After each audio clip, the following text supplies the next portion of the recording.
to stay. Hello and welcome back to Beyond Boards, a podcast dedicated to the actions and interests of skaters beyond skateboarding. My guest today needs no introduction.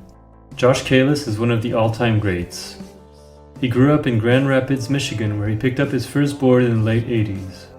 In the mid-90s, he crossed paths with a young Jamie Thomas in Dallas, Texas, who offered him a spot on the Toy Machine team. In the following years, he got an Alien Workshop in DC Shoes and settled down in Philadelphia, Pennsylvania, where he and Stevie Williams teamed up to push further the concept of plaza skating at the already iconic Love Park spot. After 13 years on the workshop, Josh joined his lifelong friend Stevie on DGK, and today he is living his best life in Grand Rapids, where he moved back with his family a few years ago. So here's my conversation with Josh. I hope you'll enjoy it.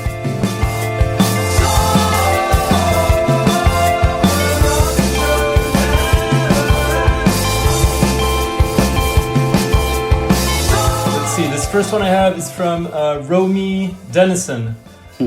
So he said, you can ask him about the jocks in Grand Rapids, specifically Target on Alpine, when the jocks would roll up and bump, rush skaters and fight us. Target store on Alpine was a spot we would skate the yellow curbs at on the side of the building. Jocks rolled up and started fighting all the skaters. Basically, there were so many jocks that pulled up on us. One of our friends jumped in his car and sped into the crowd of jocks, and it was probably the biggest brawl that ever happened amongst us skaters. You know, back in the early 90s, everybody hated skaters. I know what he's talking about. Yeah, we used to skate these curbs outside of Target and real big parking lot. And you might have seen some of the stuff in like an Epically Later or an old Blayback photo that used to be one of the spots. And yeah, dude, 10 cars of jocks or cowboys, whatever they were, they would just roll up and start, skater fag and da-da-da. And then we just fought them all. And we won every single time. They'd start running away. We'd chase them down. We'd beat them up. Some of us took some licks, but yeah. To be honest with you, it was kind of fun. It was almost like a thing, Yeah. Well, especially if you're winning at every time, yeah. Yeah, but it did get kind of wild with people jumping in the car and because there might be 7 jocks on one skater, and so somebody would get into the car and kind of try to start pushing them out of the way to break them up, so then we could have a little bit more fair fights with everybody. But there was no getting out of it because it's not like you're in the curbs weren't in the city where you can just kind of dip out. That area was kind of suburban, so you had to drive everywhere you went. You know what I'm saying? And so there was no getting out of it. Mm-hmm. But all the OG Grand Rapids dudes, they put it down, man. We handled our business, and still to this day, Grand Rapids hasn't figured it out. Everyone still calls you skater fags and has something to say. You go to the spot and they always still have something to say. It's just yeah, all right, whatever.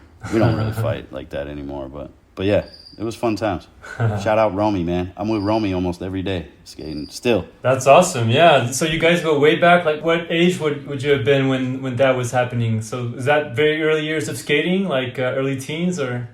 Yeah, that'd have probably been 14, 15 years old. Okay. Yeah. And Romie would have been driving, because he's a couple years older than us. So. Okay. Yeah.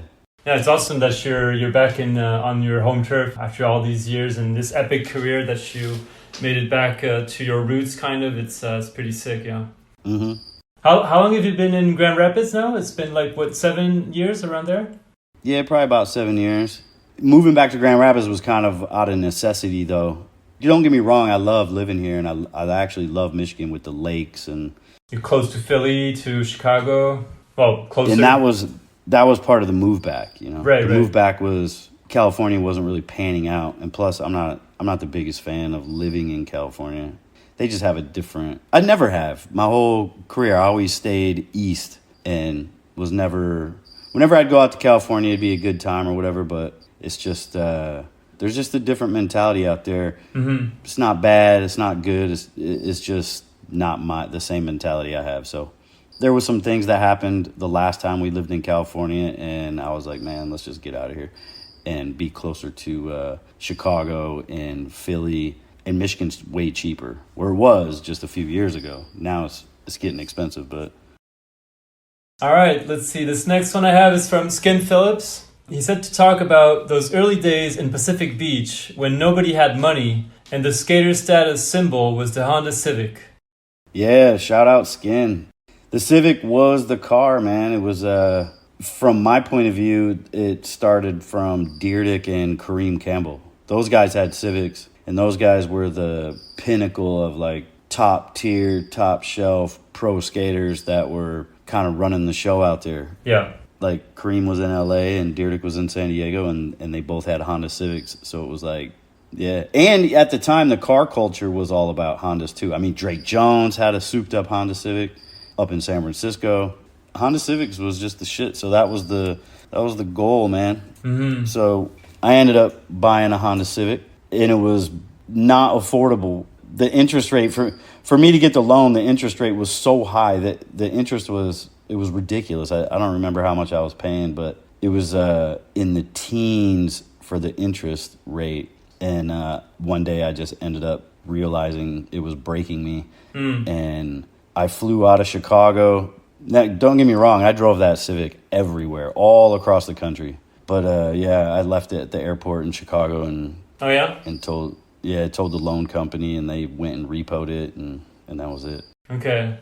I was going to say, then years later, it got bumped up to the Honda Accord. The Honda Accord ended up being like the next one. Mike Carroll had one.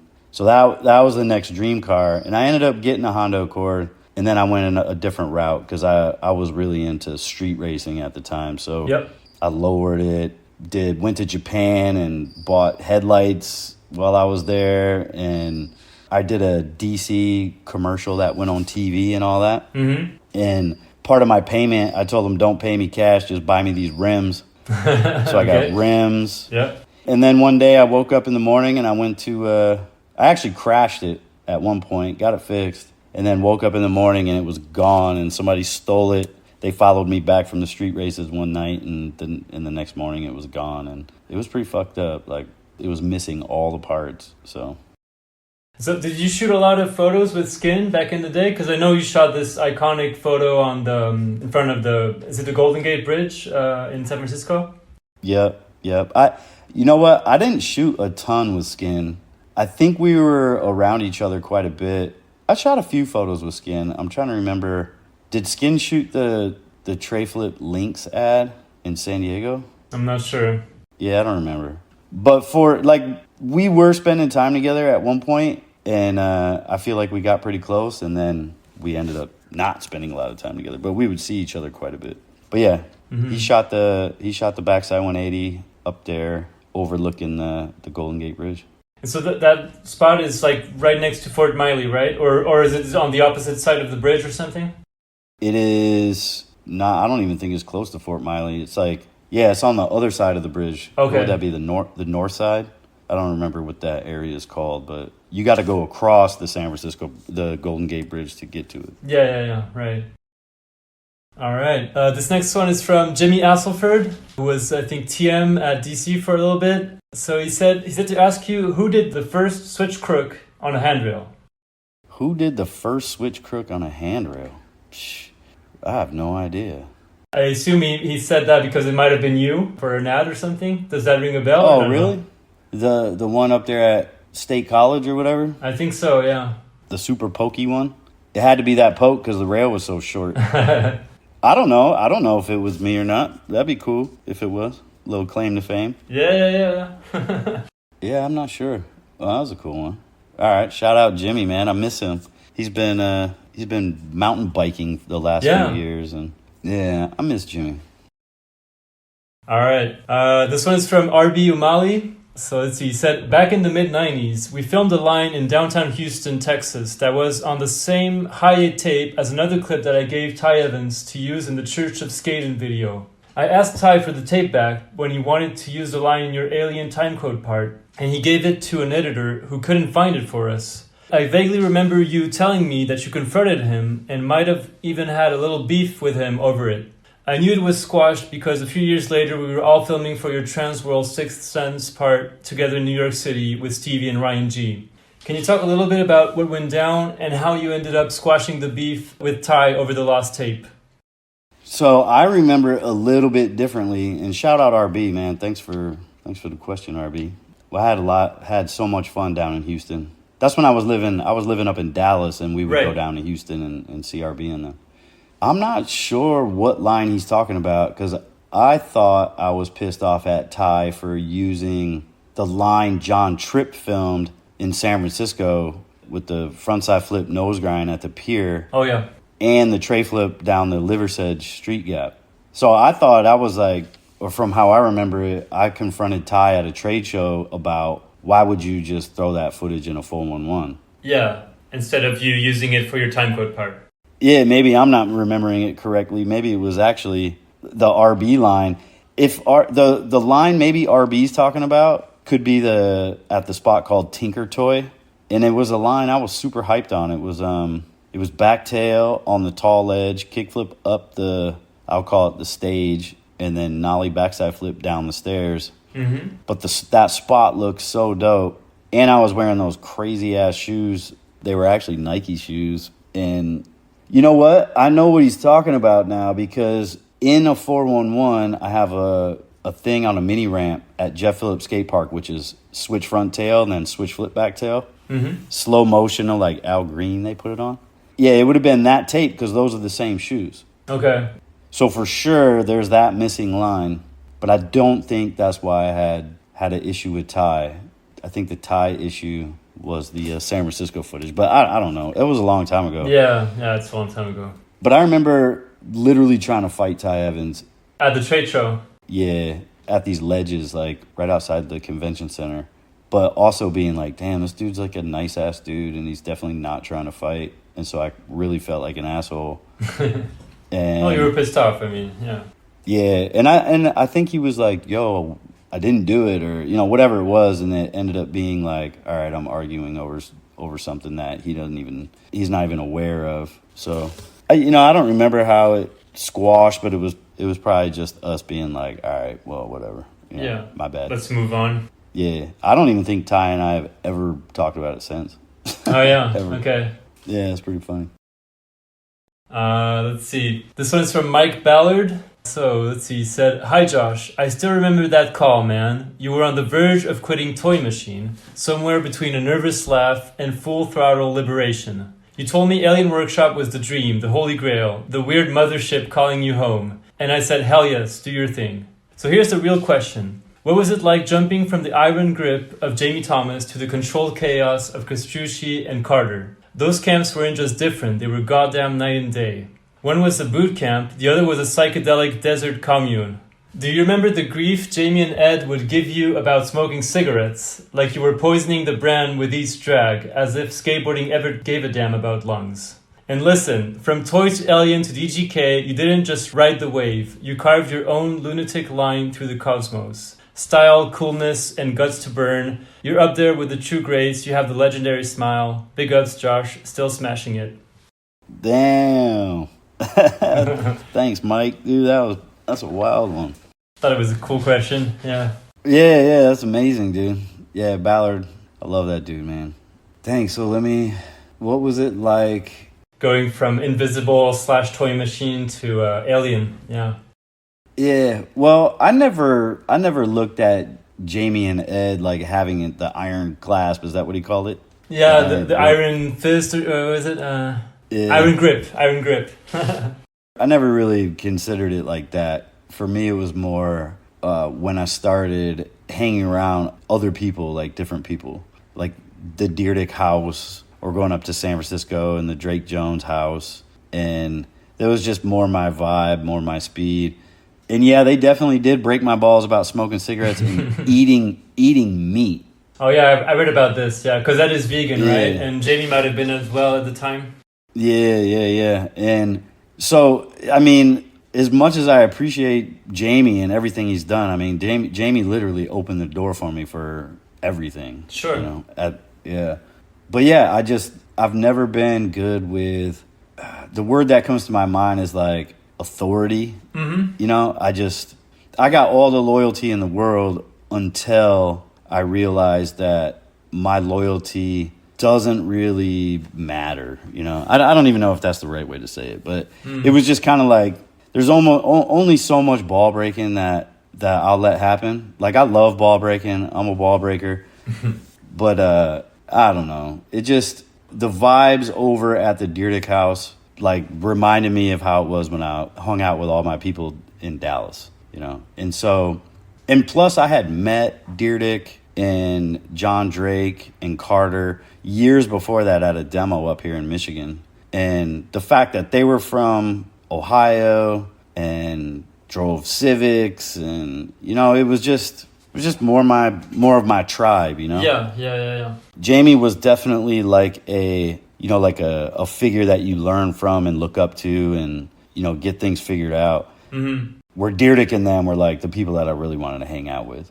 So it wasn't, yeah. And plus, you know, I was just it's, you know, I wasn't getting paid. I think in the latter days of Toy Machine, I started getting paid like a couple $100 a month or something like that. But, yeah, it was just a straight vibe thing. It wasn't and actually, it was pretty hard for me to do, too. Like, you know, with the loyalty and all that. Mm. But I think there was a couple things that happened that made me emotionally completely disconnected from the toy machine and the relationships over there. Yeah. Mm-hmm. I don't remember exactly what it was. It could have been just like a bunch of different things. But yeah, man. While I was kind of researching for this interview, I read or heard that you were staying with Jamie in San Diego at the time for like a year, more or less, and that you were going across the street in the Alien House where Dyrdek and all these guys were staying. But were you, I know you were going there to hang out and like, you know, just hang out with your friends and stuff, but were you actually skating with these guys, or were you skating only with Jamie and like the Toy Machine guys and not necessarily skating with the Alien guys? Oh, I was mostly skating with Jamie and the Toy Machine guys. Okay. Yeah. Yeah, the Alien guys didn't really seem to go out skate that much. They did, but not like we were at the Jamie house. I mean, the Jamie house was like very structured. You'd go out all day. You'd have, you know, your spots mapped out. And I never was like a spot mapper outer. Yeah. I was just in the car driving around, and when we got somewhere, I'd either skate it or not skate it. So. Yeah. And it was very small crews, only like, you know, 2 or 3 of us. Where when the Alien guys would go skate, I mean, it was like Dyrdek and Drake and Kelly Bird and who knows, whoever's in town, Justin Bolkma, Clyde. Yeah, I mean, they went deep, you know. And so that, coming from where I came from, the more the merrier. Even if we got kicked out all the time, I preferred to be with your homies, a lot of people. Yeah. Because I never looked at skating as like kind of like a job, especially at that time. It wasn't a job. It was literally a lifestyle. It was culture. So yeah, Jamie, it was more of like, hey, we're gonna go handle business. It was a different approach of skating that you weren't really interested in, or not as interested in. Yeah, which I respect. You know, sure, I respect it, especially now. You know, making it a business oriented. You know, being a business-oriented type of skateboarder is a easier, cleaner way of building, you know, your brand, like your name as a brand, because you're out there like very hyper-focused and you want things to look a certain way. Whereas trying to make it in this whole game as like a culture skater can be more difficult because you're not so focused on what your brand is looking like. Mm-hmm. You know what I mean? Yeah. Definitely. So, but I definitely like the culture side of it more than the business side of it, but whatever. This is just a side question for me, but I was wondering, when did you kind of figure out that you were really a plaza skater, so to speak? Like, when did that whole concept of skating one specific spot, and as you mentioned, like there being a whole culture, you know, the same people coming in like you were doing at Love Park back in the day, did that kind of happen in Love Park, or was that already happening, or were you already kind of figuring that out when you were in San Francisco or in other cities before that? I figured that out even way before that, when I was 14 years old in my room. You know, because like I've always said, I was grounded in my room forever and ever and ever, like throughout my childhood. Mm-hmm. And there was a couple skate videos that I came across, and just seeing the EMB stuff. Right, yeah. Yeah, way back. And we had in Grand Rapids, we had a place we called the Amphitheater. It was like our version of EMB. And that was the place to go. I'd take the bus downtown, and like that's where we would meet. We would either skate Amphitheater or we would skate this place called Amway, which was all brick ground with these wooden benches and these granite stairs. And it was like a plaza. And so same thing. Like my mentality was like, I just loved the way everyone hung out all the time at EMB. Like our target on Alpine, those curbs, you know, we considered that. Like everyone would meet up there at night and we'd all skate there. So I had the plaza. It wasn't we didn't call it plaza, but I just had that mentality of like everybody being at one spot was my favorite thing to do from early. Yeah. Okay. And so when Jamie was taking you from spot to spot and like kind of telling you, oh, do this trick there or whatever, like that kind of you didn't really fuck with that. You were like, this is not the way I like to skate. Like, you know, kind of going on missions and going to a random spot to perform a trick or something. Like it's a whole different side of skating, I guess. Yeah, there's a part of that that's okay to me, just because skating new stuff is cool, but at the same time I hate it. You know? Mm-hmm. Yeah. Like I hate driving around and going from spot to spot to spot, and then just kind of like a creature of habit. You know what I mean? I like to be in my own zone. But like I said, I'm not against going to spot, but it was pretty annoying. Mm-hmm. Mm-hmm. It still is, even to this day. Like even where I live right now in Grand Rapids, like we have a couple things here, like a DIY we call Clemente. Okay. There's just like a couple little areas where it's easy for everyone to just meet up and hang out and skate. And I would prefer to do that every time I go skate than go spot hunting or whatever. Yeah. Yeah. So, but that's just me though. Yeah, sure. I was indoctrinated by EMB footage. Yeah. Early on, yeah, for sure. Yeah. You carried that tradition, took it to the next level.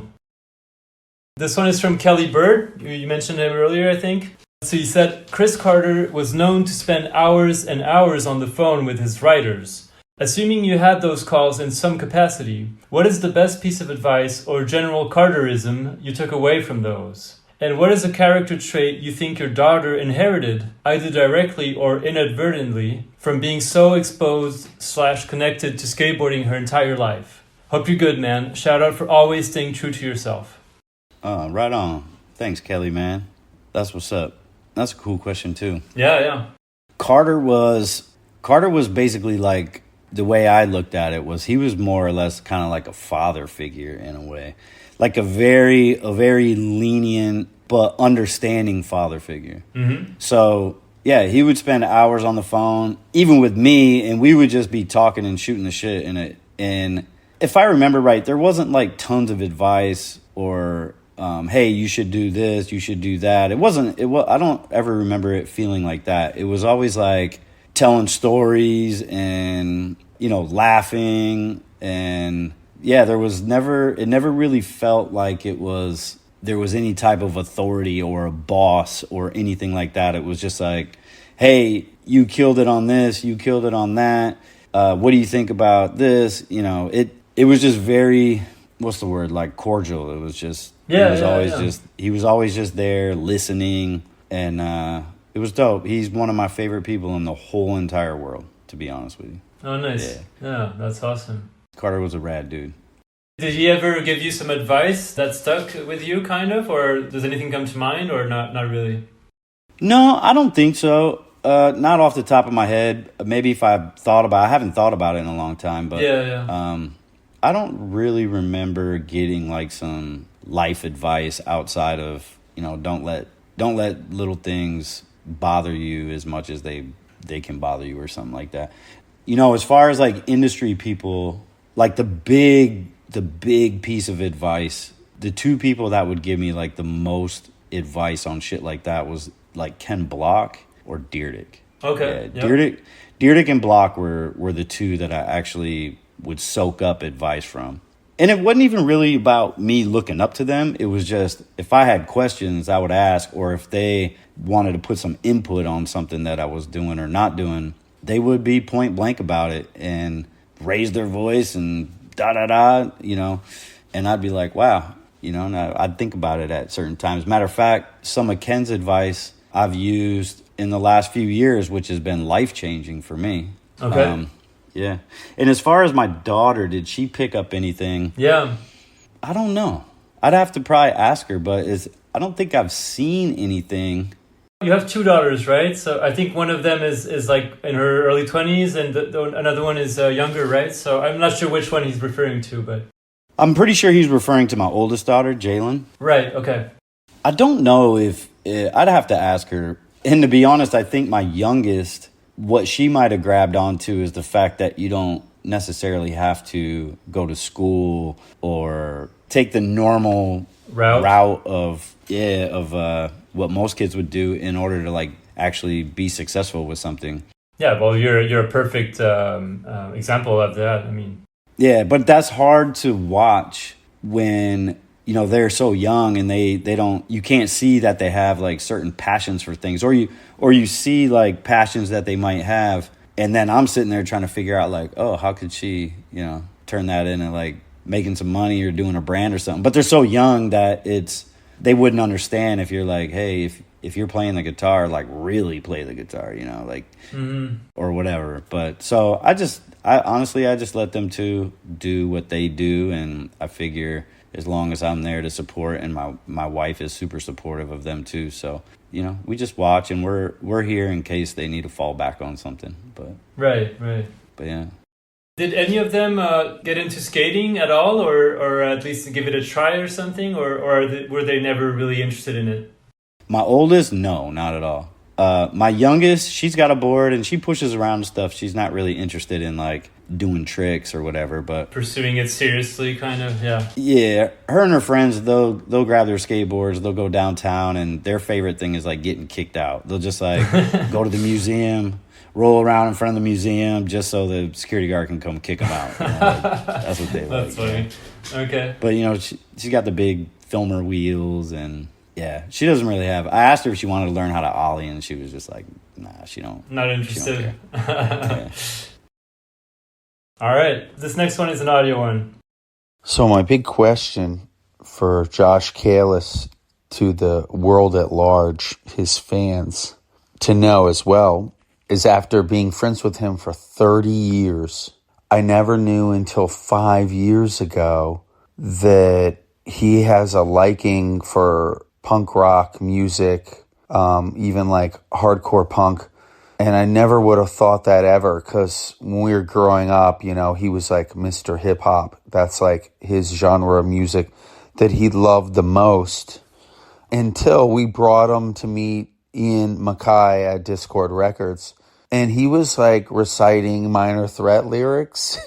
And I was like, whoa, this is insane. And I never would have thought this ever. So since this isn't kind of a question, let's add, Josh, what was your genre of music as a skate rat right when you started skating? Which genre of music did you like more in the beginning? Was it like punk rock, skate rock, or hip hop, like right when you started?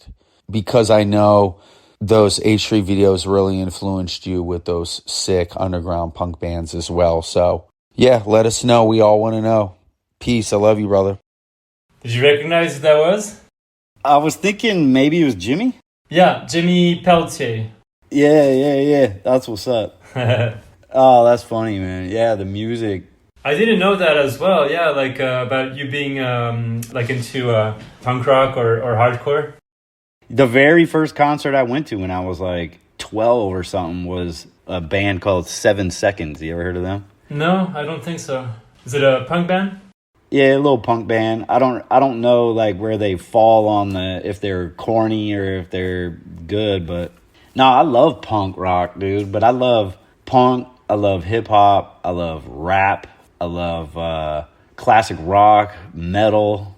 I mean, I love all that shit. Matter of fact, sometimes I'll sit there and listen to like dudes rocking out on a piano, like doing the boogies and shit like that. Like I like all kinds of music. Yeah, I'd like to say that all came from skate and skate videos, but I was super into music before all that. And like the years that I grew up, early 80s, when I was in elementary school and doing all, you know what I mean? Like I went to a very diverse school system, and there was gangsters, there was like metal dudes there. I mean, this these are back in the days when it was like Metallica shirts were worn, or NWA was just came out, you know, or the Beastie Boys just came out. Minor Threat was like just coming out. But I also spent time in New York City because my mom lived in Queens. So right, yep. Mm-hmm. I'd be out there living with her, and I had free reign there. She just let me go wander the city all day, every day during the summertime. So I'm hanging out with like punk rock kids. I'm hanging out with hip hop kids. I don't know. There isn't a specific reason why I like what I like, you know? I mean, in my house, there was like albums, classic rock albums that my dad had. So I would listen to that, you know, everything from like Led Zeppelin, Pink Floyd. I was just around it, all kinds of different genres. I'd hang out with the heavy metal kids when I would go roller skating. Like I used to go roller skating a lot, and they were all metal kids. Mm-hmm. So yeah, you know what, people trip out like nowadays if I go on a road trip and I got people in my car with me, because my phone, I go through an emotional roller coaster when I'm driving out. It might be Stevie Nicks, and then it might be Scarface, and then it might be some like, who knows, dude? It's just like very eclectic. Yeah, and if I got to be careful too, because the music affects me so much that if I wake up in the morning on a normal ass day and I'm like, okay, I'm gonna clean the house or work on my car or whatever, and I'll get into the music so much that I'll be exhausted from all the energy I use just listening to the music. Oh, okay. And then, interesting. Yeah, because I ride all the emotions through that shit, or I use the music for motivation. A lot of that probably came from being so bored, like locked up in my room for so long, and all I had was music. And yeah, so anyway, what was I going to say? Then the skate video stuff started popping off. Mm-hmm. So like now I'm connecting like the way people skate and their styles with what kind of music is in their video parts. And then things like Sade with Chico, or Mary J. Blige with Jerron. Yeah. Or FTC video comes out and it has all this like soul music. And so then it even like got more emotional as I became a skateboarder, because now all skating is connected to music, you know? And so, yeah, I mean, he's right, man. When, you know, Minor Threat and Fugazi are two of my all-time favorite bands to listen to. And when I went to Washington, D.C., and Jimmy hooked us up with Ian McKay, and we got to go to the, I don't know what it is, Discord record building or whatever it is, and it was like surreal, you know, and Ian let me shoot a photo out front of the Minor Threat house with my board, with the Kayla's board instead of the sheet board, and Ian doing the same pose as like the cover of Minor Threat with me and him sitting there like on the porch. I mean, that shit is just, I'll never forget that. Yeah. Oh, that's right. Yeah, it's really dope. So anyway, yeah, my music thing is like crucial to my being. Yeah, you know what I mean? yeah, it looks like it, yeah. So no one reason why I like certain genres, but I like them all. All right. I have two questions from this guy. Let's see. I'll pay you the first one. Hey, Josh. How you doing? Wanted to ask you, what inspired you to live in so many different cities? I was lucky enough to shoot with you in San Francisco and also in Chicago. Who's that? That's Tobin Yelland. Oh, wow, Tobin. Man, that nicest guy in the entire world you'll ever meet, man. Tobin's rad. You shot some cool photos with him, yeah. What inspired me to live in so many different cities? Friends. Mm-hmm. Yeah, 100% friends. Well, some of it was I didn't have I had a choice, but for example, living in New York, that's because my mom was there. Yeah. Living in Michigan is because my dad was there. And then my dad moved to outside of Dallas, so I went to I lived in Dallas because I had to go there with the move. Right. And then my dad and I had a massive falling out. So I got out of there, and my mom let me come stay with her, who was outside of Philly at the time. So I was in Philly with her. And then she asked me to leave. So I moved downtown Philly, and then had a falling out with Ricky. Oh, yeah. So I went on it wasn't because of the falling out, but it was just like, it was just weird being in Philly after that. Yeah. So I went back to Michigan to visit some old friends, where I met got introduced to Olivia, who is, my wife right now. So Olivia was there, but then I wanted to go visit friends in Dallas, because when I lived in Dallas, I'd made basically family down there. So I would go down there and visit or stay. And then Jamie was like, Jamie Thomas was like, hey, you should come to San Diego and see, we can make this happen. So that got me to San Diego. The dream was to end up in San Francisco because I was such a EMB. I loved EMB so much. Right. So I ended up visiting San Francisco, and everybody was mad chill. So I ended up living there. But then, Olivia wasn't like the biggest fan of being in San Francisco, so she wanted to go back to Michigan for a while. And so I was like, all right, well, I'll go down to Chicago. You know what I mean? And so then I would go back down to Dallas and live there. So it started out with family moving or placing myself over with my mom, which is what got me to Philly. But then meeting people in all the different cities, I didn't like being away from them for too long. So I would live in one area for a while and then go live in the other area for a while. And that's what had me bouncing around so much. Yeah. So friends and in the way that my come up was between my mom and dad, because they've been separated since I was 2. So yeah, I mean, that's basically that. And did you, because you lived in, like right now you're in Grand Rapids, and before that you were, I think, in San Diego, I believe, in California. So you've lived in very different places. And for example, when you were living in Philly and, Love Park was exploding kind of and everything, you were really living in the middle of the city kind of. Do you enjoy that better, or do you prefer kind of what you have now, where from my perspective, it looks like where you're at now, it looks like you have a bigger spot to yourself, you have some property, you have it's probably more quiet and more there's more nature around, that kind of stuff. So yeah, what would you say you prefer, kind of like the city lifestyle or more like what you have right now? Well, in the earlier days, I'd say like in my late teens all the way up to like mid 30s, city 100%. 1,000%. There was no not even a thought of wanting to live outside the city. When I moved into Michigan, like as an adult, 30 years old or what, maybe I was younger, maybe I was like 26 or something, or 27. I moved to Michigan from Philadelphia once Philadelphia got closed off and they started changing it and tearing it apart and doing all that. Like I had put so much time in New York City and Philadelphia that when I moved back to Grand Rapids, Michigan, me and my wife decided to live in the city.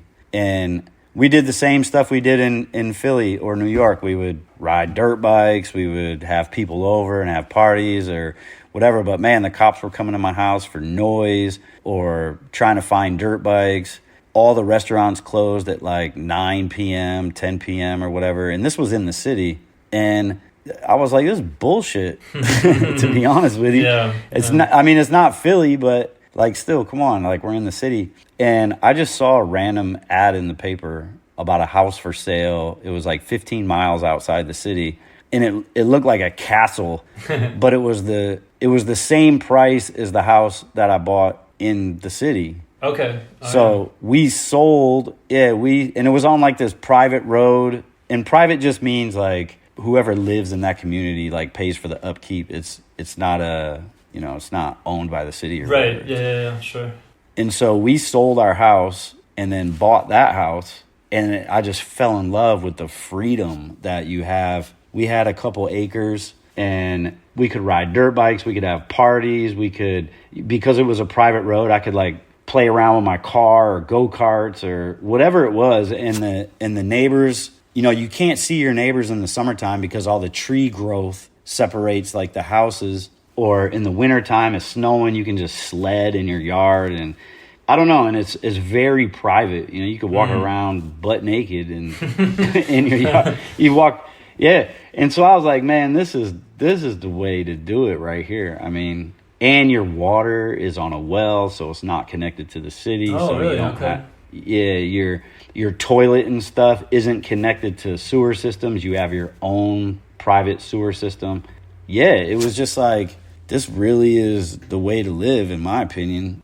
Like, after living in the city and opening the door, you walk downstairs, you open the door, and you're on 16th Street, and it's just like, okay, I know none of these people. there's cars, doing this, there's sirens, there's this and that. And sure, I still love all that. But once I got a taste of like opening my door and I got deer and raccoons and, you know what I mean? It was just like, and I could fire up my dirt bike. I could be as loud as I want. Nobody's gonna give you shit. Yeah.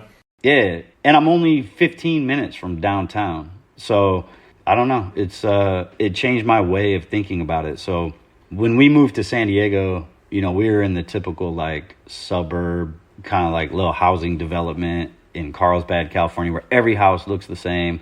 We got letters that we had to like paint our garage door because the paint was fading too much and we had to pay for all that. And we could only choose out of like 2 colors to paint it. And I would get my trailer for my, my race car and get ready for an event, and I'd park it next to my house for the night. So, because I'm waking up at 6 a.m. to leave, and people from the neighborhood were like taking pictures of it, and I would get a fine. You know what I'm saying? Like, okay. And I'm like, man, this is bullshit. So, when we came back to Michigan, it was like, all right, we're even moving further out because the area that I lived in before is now, it's not country anymore. Now it's like a suburb. Okay. And so where we live now, it was more country, but now this is turning into more of a suburb. Oh, is it? Okay. Yeah. And so, I mean, I'm not going to move farther out. Like, I love where we're at right now. But yeah, I guess to answer your question, I love both, but I think I never appreciated living out in, the country area and stuff like that. It's so peaceful and chill. Yeah. All right, this is another one from Tobin. What's your favorite time skating with Lenny Kirk? Oh, man. I'll be honest with you, like, every time skating with Lenny Kirk is my favorite time. Yeah. I love Lenny to death, man. He's like my brother. And, yeah, every time skating with Lenny was, like, it was super fun. Mm-hmm. Yeah. And I'm sure it still would be super fun if he skated it. I think he's in North Carolina right now, and I was gonna ask you, are you guys still in touch, or not as much, I assume, or? Yeah. I mean, not a lot, but we still like we'll tap in on Instagram. Like we'll send DMs back and forth, and every now and then he'll call. And he's well, like he's doing well. Yeah, the last time I talked to him, I think he was doing pretty well. Okay. Yeah. But yeah, he was a fun cat to be around and skate with and stuff like that. We kind of had the same drive as far as wanting to just be the illest we could be on the board, Mm-hmm. Yeah, probably even a little bit of like competition between each other, but like friendly competition, but we did skate differently. We skated the same to some degree, but then skated differently in other degrees. He loved skating out in the avenues and doing like the hill bomb style skating stuff. Yeah, where I just like to sit in the plaza, but he didn't. He liked sitting in the plaza too, but He skated Houston with RB and those guys a lot. So, I got to skate with Lenny in the early days all the way up through Alien. And, yeah, so I miss him, man. Lenny's a fun dude. All right, let's see. This one's from Jeremy Ray. He said, I've got a good one for Josh. You can ask him about the time we skated EMB while the cop car was parked on the bricks. Crazy story about getting chased by multiple police cars through the streets of SF. Getting thrown in a paddy wagon with homeless drunks, then in the drunk tank overnight. Good times. Yeah, shout out Jeremy, man. I remember that clear as day. My memory sucks for the most part, but I definitely remember that story. Yeah, we were skating EMB, and well, when we realized that the cop car, there was no cop, we just started skating. There was a bunch of us, probably like, 10 or 15 of us. I think Karl Watson was there, maybe Marcus McBride. I don't remember. There was a lot. And man, them cops got pissed off because they came in hot. They came in so hot and we all ran. Mm-hmm. But it was like movie style. Like we're walking down a one-way street and the cop is coming up, does a full J-turn, smoking tires. And it was like an APB on us through the whole city, man. And it was so bad. There was so many cops that I ended up hiding and I ended up getting busted. So this cop peeked down behind the bushes and he was like, "Don't run." Put me in the cop car. Okay. And then we're driving down the street. He's looking for more skaters, and sure as shit, there's Jeremy walking down the sidewalk with no skateboard. Okay. And the cop pulled up on the sidewalk, hemmed him up, took us to jail, and then in the tank was everybody. Like everybody from E&B was there. We were all in there like, what the fuck, man? So yeah, all those cases ended up getting dismissed, but yeah, it was pretty funny though. Yeah, there was like just 10 of us busting your balls. Yeah. Yeah. And dude, that shit used to happen in every city, man. Like I could tell the same story in Chicago. I could tell the same story in Philly. Yeah, man. The cops were dicks back in the day. Yeah. Yeah. As a skater, it's different now. It's like the cops. I feel like all the cops now used to skate, so they don't. And a lot of the cities changed the skateboarding laws. Like here in Grand Rapids, it used to be super illegal. Been in jail in Grand Rapids here skating. Yeah. But now you can go down there and skate. It's like they don't care. And New York, LA, they have like the buffer people. So if you're skating, you know, the purple jackets in LA, they'll come up and kick you out instead of the cops. And what I heard, I don't know how much truth there is to this, maybe it's true, is that nowadays if the building calls the cops and the cops come, they charge the building whatever it is, $1,000 or something like that for the service. Oh, okay. The cops charged the building? Yeah. Oh, I don't that's what I heard. Cuz I was in New York skating with John Shanahan. Uh-huh. And this security guard came out. This was a few years ago. I think we were filming for the DC street sweeper thing. And the security guard came out and I'm like grabbing my shit like, all right, let's get out of here. And Shanahan was like, nah, like he can't, the security guard's not doing nothing. And I'm like, yeah, but when the cops are coming, I'm not dealing with the cops. And he was like, no, the cops don't come. It's going to be like these other dudes. And then if they decide to call the cops will come. He's like, dude, we got like 30, 45 minutes before a cop would show up. Oh, wow, okay. Oh, he's got it all and I was like, out. What? Yeah, I'm like, dude, you haven't been to jail for any of this? He was like, nah, it's different. And I'm like, oh my God, dude. Still, I'm going to wait across the street, you know? Because like, I'm so used to the cops just coming in. It's different in your time, yeah, for sure. Yeah. But these kids, they have a different mentality about it, man. They're like, nah, the cops ain't coming. Yeah. That's rad. Like, dude, we've had guns pulled on us at Love. We dealt with like undercover task force and Terminators in Chicago and San Francisco, you know, getting locked up for that. Or I had a San Francisco cop punch me in my face while I was like handcuffed to the bench. You know what I mean? Like, I know these kids have it different, but I don't want to go back to jail, man. I've been there too many times. Yeah, no, for sure. I understand.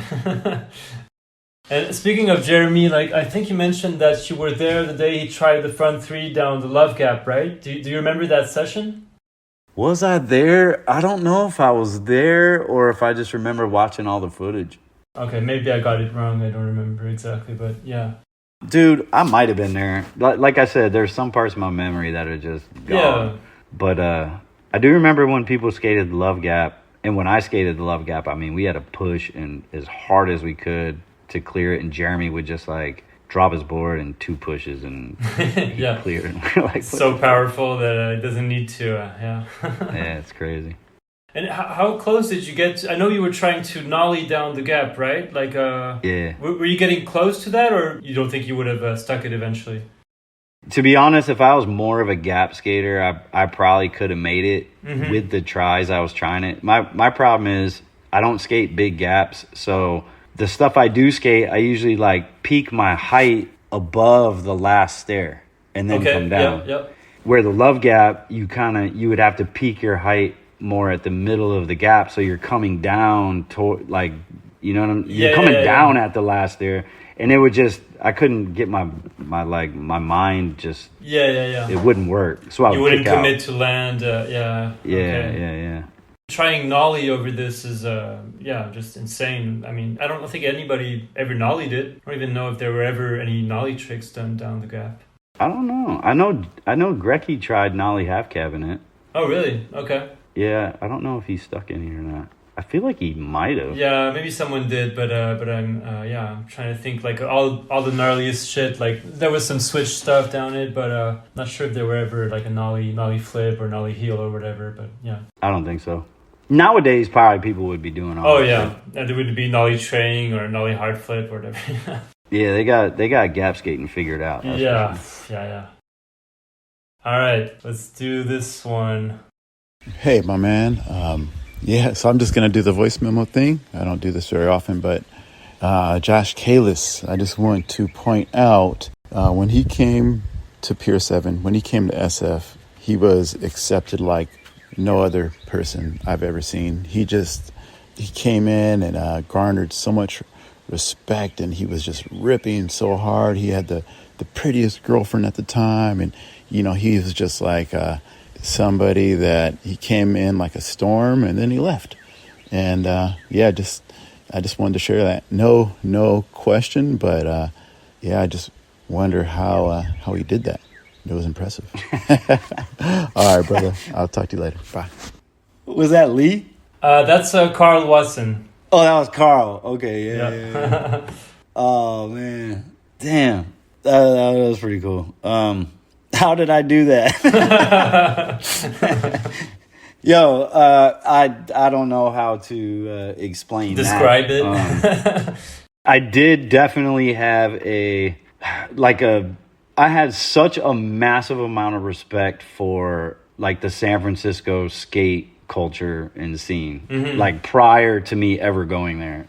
And so I don't know, maybe it had something to do with like, one, I knew that if I was able to like skate with these guys, I was like down to show and prove. Like I wasn't trying to be the gawker, or I wasn't trying to be like I had heard rumors before I went to San Francisco that like Mike Carroll would bark at tourists, like what do you think this is, a demo? Like, like I heard the rumors somehow. I don't even know how we would hear those rumors, but so I was like, all right, if I go there, number one, I'll never not fight somebody if they try to disrespect me or be lame.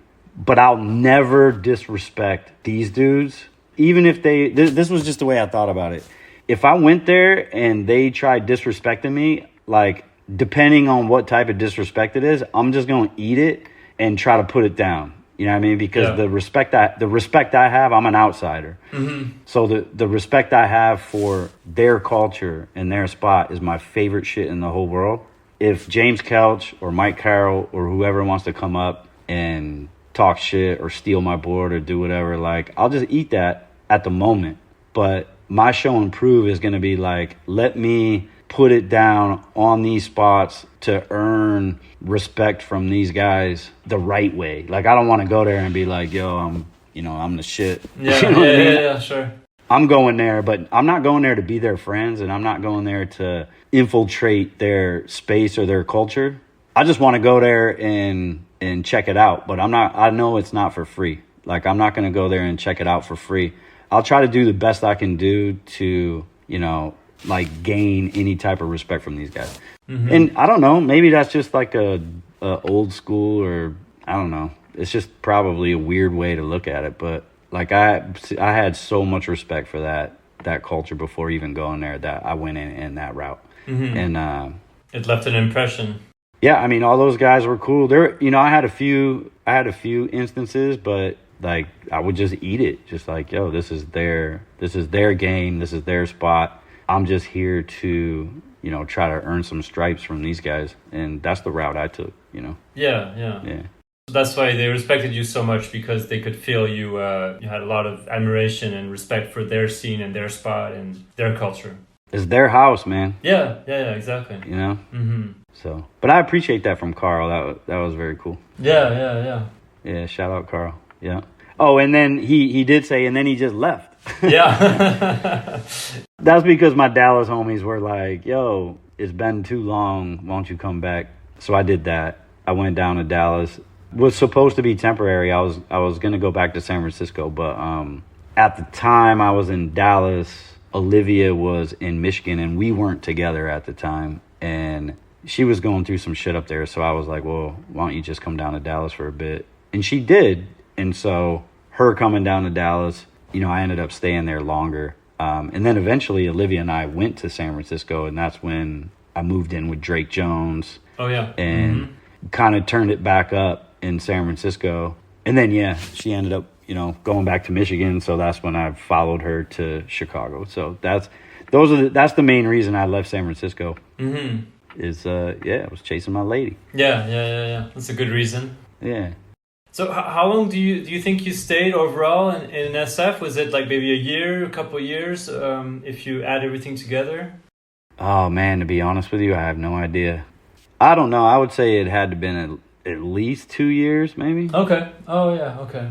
You know, I think so. I'm not sure. It seemed like it was a long time. But all these events always seem like they're a long time at the time. And then when you look back at it, you're like, what? That was only 8 months? Yeah, yeah, for sure, yeah. All that happened in 8 months? Like, that's crazy. But nowadays, it's also like, damn, I lived in California 7 years ago. Yeah. That's crazy. And I lived in California for 7 years. I mean, that's crazy too, you know? Yeah. Yeah, shout out Karl, though. That was cool. Those are great words. Let's see. This one is from Kerry Getz. Oh, shit. He said, ask him if he remembers barging in mine and Wenning's room in Barcelona, screaming at us about his drill bit. Wenning put the drill through the wall, and the 3/8 bit fell inside the wall. Kalis wasn't happy. I actually don't remember that specific incident, but I it's probably valid, though, because I hate setting up skateboards with hand tools, man. I hate it. So when I travel, man, I bring my drill with the bit and all that. Yeah. And if I had to set up a board and I had a bit with a drill and somebody fucking threw it through the wall, I'd probably be pissed as shit.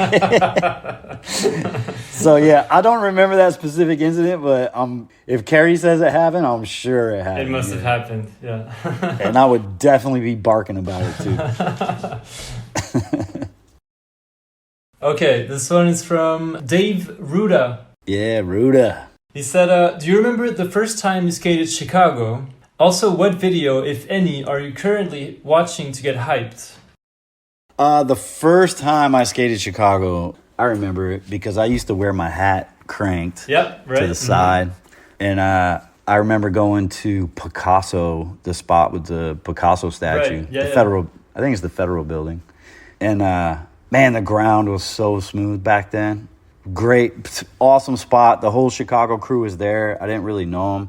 But I remember, I think it was Ruta, and he came up to me and he was like, yo, you might want to turn your hat straight. I was like, what, dude? What are you talking about? And he was like, yeah, because at the time, the gang shit in Chicago was wild. Oh, okay. And they would just shoot you for either having your hat cranked or, you know how like bike messengers or whatever will have one pant leg pulled up, or if you had like your t-shirt thrown over your right shoulder or your left shoulder. There was all these like signs. Yeah, sure. Yeah, because I didn't grow up around any gang like colors and lefts and rights. Like my areas that it was like crews, you know, gangsters that weren't like flying colors and shit. And so he was like, yeah, man, you might want to do that. And I was like, huh.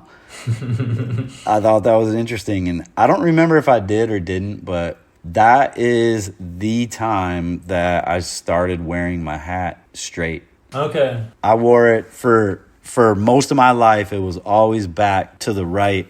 And Chicago completely changed my whole hat game. And ever since then, I've been wearing my hat forward and straight. Oh, yeah, interesting. Okay. I didn't know about that. That's cool. Yeah, and shout out Ruta and all the Chicago Uprise fam, man. Those are great friends of mine. They're like family to me. Like, I honestly love those guys. So he asked if you had a video that you're watching to get hyped. Like, do you have something that comes to mind? I don't know if you have like one video that you go back to every now and then. That's kind of an iconic one for you, or do you keep an eye on what the latest videos that are coming out, whatever? Like, I still watch pretty much everything as much as I can. But to be completely honest with you, there's not too many like modern videos that come out that actually get me hyped. It's probably for various reasons. One is like everyone is so good. I mean, it's like goddamn, they're just it's a little everyone's overwhelming. So good. Yeah. Like Instagram kind of killed it for me because you see the most ridiculous shit on Instagram, and then when a video comes out, it's like sometimes the video I don't know. The music changed. Like people don't get music rights like they used to, so they use like some basic ass music or it just everything changed. In my opinion, I'm not seeing like the ill storytelling for the character of the skater that I used to see. So to be honest, to get hyped now watching a video is I go back. Yeah. Okay. And a lot of times I'll even go back further than the late 90s. I'll go to like Matt Hensley, Hocus Pocus. Oh, nice. Okay. Or a Kareem Campbell part, just stuff that like I can see the storytelling in the video parts, the way the music matches the person skating and stuff like that. And I mean, I can respect how gnarly some of these guys are, especially like, actually, a lot of it is rail skating now. A lot of rails, a lot of gaps. Yeah. A lot of stuff that I just don't connect with. I like seeing more pushing, more like footwork as far as, I got to turn around or a little shove it or, something that prepares for the next trick. Or another thing that kills it for me too is I'll see somebody do a line and the way that the lines used to be, it used to be the first few tricks were the setup for the main event trick. But now there's like 5 main event tricks in one line. Yeah. And to me, it takes away from building up the excitement of the, Yeah. And so, some people probably like it, especially like the kids coming up in this era. It kind of reminds me of like what happened in motocross though, where motocross was like so dope with the desert tail whips and a lot of style, a lot of personality, a lot of that. And then all of a sudden in comes X Games and all these things. And it started with the backflip and then double backflip and then Superman backflip. And then it just got so crazy that I ended up not giving a shit about watching it anymore. Yeah. And that kind of is happening to me with skate. It's just like so crazy. There's a handful full of people that, like Tiago. To me, he's still very like, you can see personality. He's selective with his tricks. He's not doing like 10 of the most ridiculous things in one line. He's spreading it out. Whether he's doing it purposely or not. Like, so I guess Tiago would be motivating for me. And in his like pushing of the limit of skateboarding is literally like going height wise. He's showing like what can be possible with basic tricks just at the tallest level that anyone's ever done. And I actually really like that, I'll give you one example, dude. 20 years ago, maybe, I don't know how long ago, I did an interview. I think it was in Transworld, one of those like back of the magazine last words or whatever it was. And the question was, what's the latest trick you just learned? And like a dickhead and trying to be like lame, I said 360 flip, front crook, nollie backside flip out. Because it was so ridiculous. It was like never going to happen. No one's going to do that. Yeah. And it'd be the ugliest thing in the whole world. Yeah. There's a few kids that are doing that. Yeah, I'm sure. I'm sure people are doing that now, yeah. And they're not ugly, but no, but it's too much kind of, yeah. It's just like, damn, that's crazy. And it's all in skate parks. It's all on metal edges. It's I don't know. I'm not dissing it. I'm just saying it's not your taste. It ain't my taste. Like I would, if somebody did like a real badass like tray flip front crook, like hop in, hop out. Yeah. That'd be dope. Or if they did like a real sick front crook, nollie backside flip out, that's sick. But man, when you combine the two, for me to try to be motivated on that, like it just doesn't motivate me. Yeah. No, for sure. It's like a triple backflip or a triple tail whip on a dirt bike. Like it's just, it can be ugly. Yeah, it's too much. Yeah, too much. That's interesting. Yeah, the comparison with motocross. Yeah, I never thought about that. But it's very true. Well, it kind of killed motocross. It was Travis Pastrana who actually said that. Oh, yeah? Yeah, it wasn't my idea. It was him saying, like, yo, I think we kind of killed motocross by getting too crazy with it, So that's happening in skating now with the Olympics and Street League and all that stuff, but there's still, the skate culture it still exists, and it's still being carried by this next generation, but it's, hopefully it doesn't get too diluted or fucked up by this whole, everything you just mentioned, like X Games, Olympics, Street League and all that stuff. It doesn't, Yeah, well, it's been diluted. But, I'm also looking at it from a different perspective than your average skater. I'm looking at it from how can kids like have the dream of becoming a pro skater? But I look at it from a culture standpoint, because to me, I look at skateboarding as a culture where a lot of people look at skateboarding as a sport. Yeah. And so I don't mean to like hate on the people that look at it as a sport, because I mean that there's a lane for that. Yeah. But it's hard for me to really I don't know what the word, like accept that. Appreciate it or... Yeah, that's really skateboarding and professional skateboarding, because I did it this way. Yeah. And I like it this way, where these guys do it for this way. You see it with the parents out there teaching their kids and going to skate camps, and other countries got like crazy ass coaches and training facilities for 13-year-olds. And yeah. That's crazy. Yeah, so it's just a different way of approaching it, but in my opinion, it is diluting it, and it is making it move away from culture and into sport. Yeah. And I can thank one of my best friends in the whole world for that, Deerdick, Street League. Yeah, that's true. It was kind of I don't know if it was the beginning, because like X Games was before that, and that was also kind of pushing it in that direction. But Street League definitely pushed it even farther into that realm. Yeah, but X Games would come and go, like once or twice a year, and people that built their skate parks, they weren't building them based on X Games layouts, but Street League. The Barracks built their park based on a Street League layout. And it became a standard kind of. Yeah, some of the cities are building their skate parks based on Street League layouts. And it's literally like it kind of took over, Mm-hmm. And then culture has changed because of social media. So you got top tier pros that are going to prefab skate parks and posting, clips. And I mean, I'm a victim of it too. I'll do it too. Mm-hmm. Like we gotta make it look like we're out there like doing something. And I don't know. It's kind of a bummer, I guess. I have a question from Ken from Uprise Skate Shop.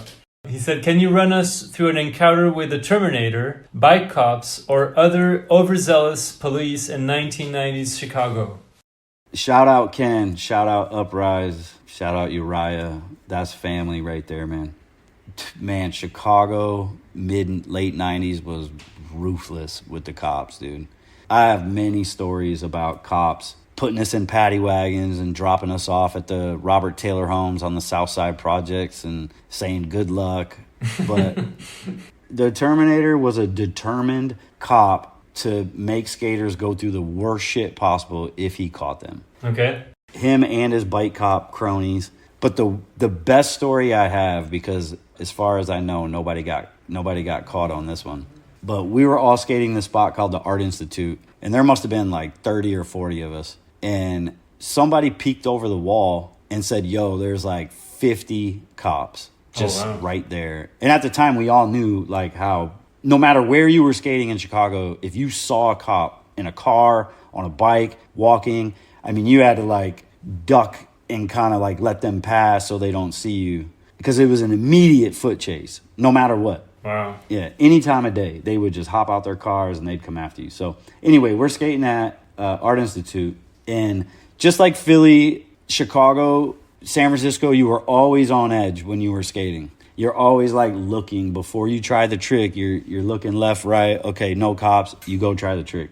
So for 50 cops to be on the other side of the wall at Art Institute, everybody was ready. Like, yo, cops. Yeah. And bang, they barged in. So the Art Institute, there's a building and some stairs, and there's literally not that many ways out. Okay. There's like, you kind of can look at it like one way in and then maybe two ways out. But the cops came in both sides, which pushed everyone to the only out. Everyone ran out to the sidewalk where the security guards for the Art Institute were locked arm in arm across the whole entire sidewalk. So everyone, boom, barges through the security guards. One dude got grabbed. He hit the security guard with his board on his arm to let him go. Mm-hmm. Cops everywhere. Sirens, bike cops, cars, you name it, dude. It was like a chase through the whole entire city. And I'm pretty sure it was me and Ruta, Dave, or it was Ken. I don't remember if it was Ken or Dave, but we were walking. We got away. And we were walking across the bridge, which separated the loop of downtown, which is the business district, over to like the shopping district. So you're crossing over the river. And we were on the lower level, and a cop was walking towards us, and we were walking. And as soon as we passed the cop, on the cop's radio was like, "Be on the lookout, skateboarders, blah, blah, blah, blah, blah." And we looked at the cop, and he looked at us, and boom, we just started running again. Okay. We hopped in a cab and went straight back to Wicker Park, and we're trying to wait to hear from everybody because, we didn't have phones back then. Yeah. But I'm pretty sure everyone got away. Wow. Yeah, but that shit was wild, dude. Yeah, that's insane that they would put so much effort into chasing skaters. Like, it's pretty wild, yeah. Dude, it was every single day, all day. When you look back at like 90s footage or late 90s, early 2000 footage from Chicago or like even Philly Love Park shit, it was like you were watching your back all the time when you were skating. Like Philly had undercovers. They had a full undercover, I heard you talk about that, yeah. Yeah, it was nuts, dude. But Chicago was the craziest. San Francisco was pretty nuts. Philly was pretty nuts. But as far as like how whack the cops were, Chicago was the gnarliest, dude. They get the trophy. Worst cops. They get the trophy. They were the scariest, dude. They were the scariest.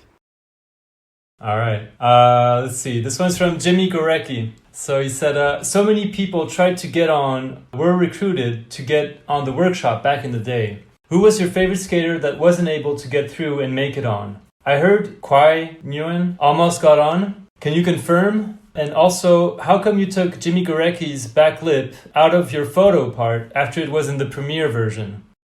Well, I don't know. I didn't edit the photo part, so... That would have been Castrucci, yeah. Yeah, I just gave them the songs to use. So that wasn't my decision, Jimmy. I would have definitely loved it if your trick was in there. Mm-hmm. I don't know. Maybe Jimmy and Castrucci had some shit going on. I don't know. But the dude I really wanted on Alien that never got on was Stevie. Yeah, I know you tried to get him on, yeah. But it never happened, yeah. That's too bad. Yeah, man, I tried real hard. I pushed real hard. And do you remember if he was like stoked about the perspective of getting on Alien? I don't know. I mean, I assume so.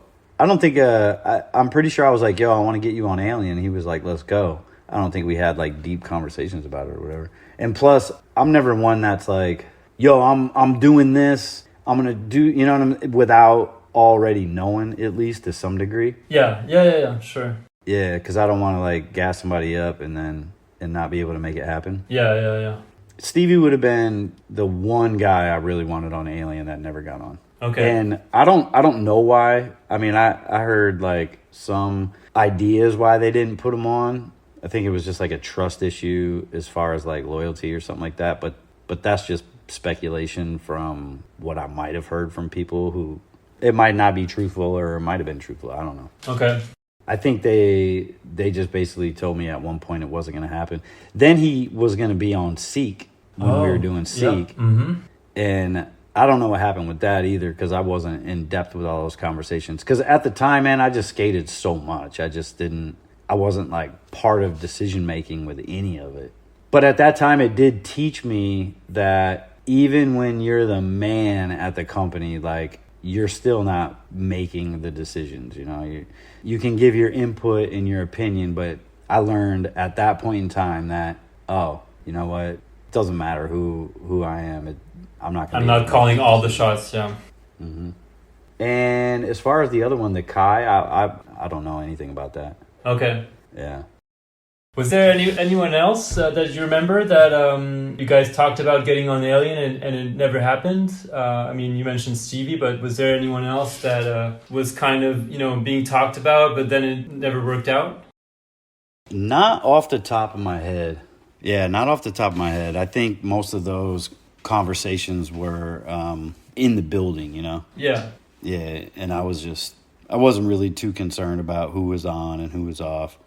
Would they consult you, like the writers, whenever they would add someone on the team? Like, would they tell you? Would they ask you what you thought about it? Or were they kind of like just telling you, oh, we got this guy on the team, whatever? Or no, they would. They would actually have me, like, meet them, like Pappalardo, Wenning, Jake Johnson. And I would put them through I don't know, I guess you could call it like the Josh test. Okay. Which, yeah, like picking up Papalardo and Brian Wenning and just doing fun shit like I thought was fun, like dropping them off on a corner and being like, okay, skate. You know what I mean? And they'd be all uncomfortable, like trying to do flat ground. And we would just be laughing and shit.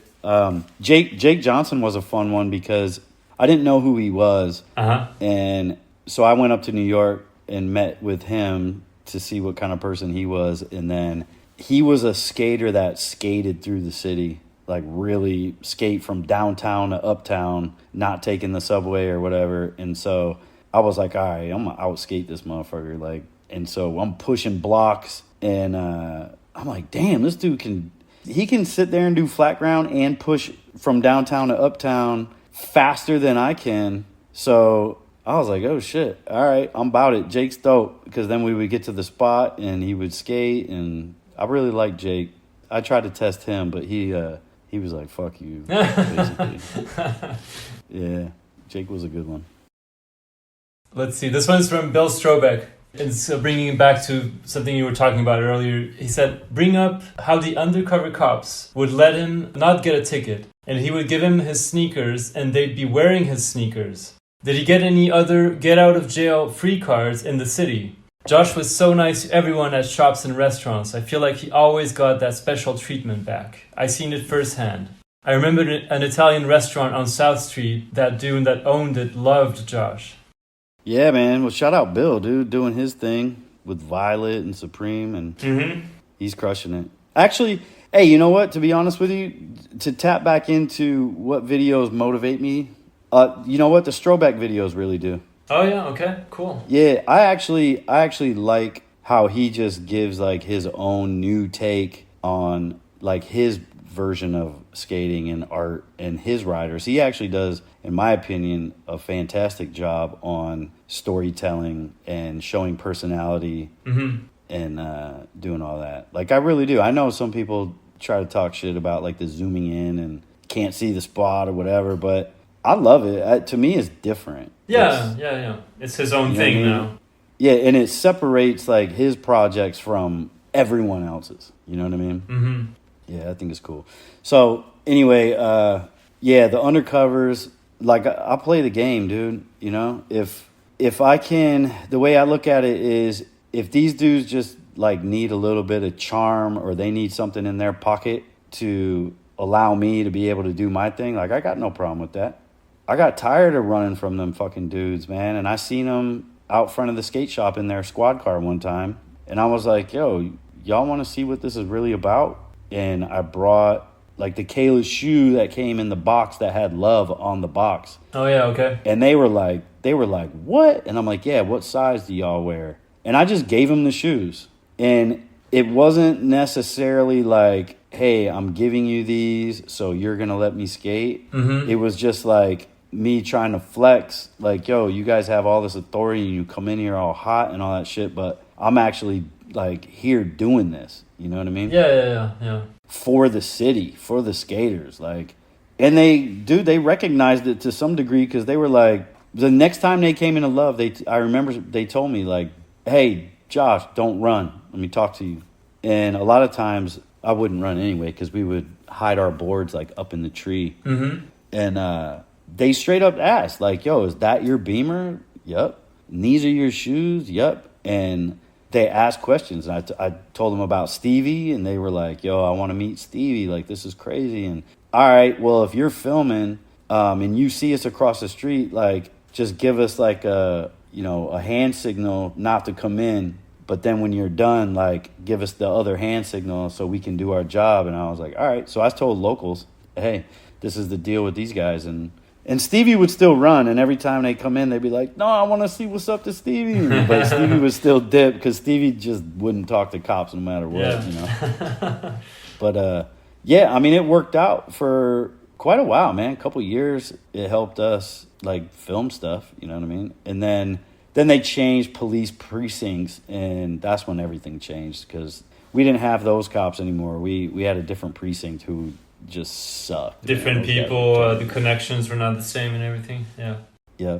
And then as far as like the restaurants go and all that kind of stuff, is same type of deal. Like, when my wife and I would go out, sometimes you'd have to wait forever to get a table, or maybe you couldn't even get a table because they were so booked up. So what I realized, like, from watching movies and shit, is you can just pay for, you know, your table. And that's what started happening. So we, you know, I might have like a $50 bill for dinner or whatever like that, but I would tip $50 or I would tip $100, or like I would just take care of the servers to the point to where the owners would start coming over and being like, hey, what's going on? Like, da-da-da. And then they started realizing that I was a skateboarder, and then the respect level changes, you know? So Yeah. if it's Friday night and my wife and I want to go get like a steak, and we would go to like the sickest steak place, well, they would be like, yo, there's a 2-hour waiting list, but do you want to sit in the kitchen? Or do you want to sit over here? Like, you know what I mean? We'd be like, yeah, absolutely, because they knew that we took care of their servers. We knew that we were doing stuff in the city as far as like doing the pro skate thing. And Yeah. Yeah, and so we just did that. Like, I remember one steakhouse put a plaque, the Josh Kalis plaque, at the table. Really? And Wow. yeah, and like, I remember going there and there would be people sitting in that table and they would be like, hey, do you want your table? We can have them moved. And we'd be like, no, you know? But we probably had like 7 or 8, maybe even 10 restaurants that, you know, we had those connections with. That's awesome. So, yeah, it was like, felt like some old mafia shit. Yeah, exactly. Yeah. That's so sick. And then after that, what's funny is when we moved back to Michigan, I was kind of doing that same thing, and they just didn't understand it. They were like, yo, you know, you tipped, the bill was $50 and you tipped $50. Like, you sure you want to do that? And I'd be like, yeah, take it. You took care of it. You did great. But then the next time we would go there, it's an hour wait. And it was just like, all right. So It's not working anymore. Michigan, Yeah. it didn't really work in Michigan. So that changed there. But Philly was special when it came to that. And I played the game, you know? You take care of them, they take care of you, and that's how it was, yeah. And so, from my understanding, I think you're the person that kind of got Bill the job at Alien, right? Like, I think he was filming with you and probably some other guys, and you either introduced him to Castrucci or to Carter or someone at Alien. Is that how it happened, kind of? Him getting the foot in the door and starting to film for photosynthesis? Maybe. I don't know, like, all the politics behind him actually getting hired, but I do know that I preferred filming with Bill. Like, I always prefer filming with, like, the local up-and-coming filmer. It's just more fun. It's a little more, like, intimate, you know? Like, Yep. You become closer instead of filming with the staff filmer. And when you film with the staff filmer, like, the company owns the footage. Right, yeah, exactly. And I don't know, I learned, like, pretty quick that when you film with your friend or a freelance filmer, like, you both decide what you want to do with the footy. Yeah. And that helps the skater be able to, you know, talk about where he might want his footage to go. And it definitely helps the filmer, because then the filmer has their leverage of like, hey, you know, I need to get paid for this. Where the staff guy is like, he just films it and gives it to, like, the skater doesn't get to Decide where it goes. Yeah, you know? Yeah. Mm-hmm. So anyway, I do remember when Alien sent Castrucci. I didn't know who he was, and they sent him to Philly to film. And I just wouldn't film. I refused to film with him. Oh, I was yeah? like, Okay.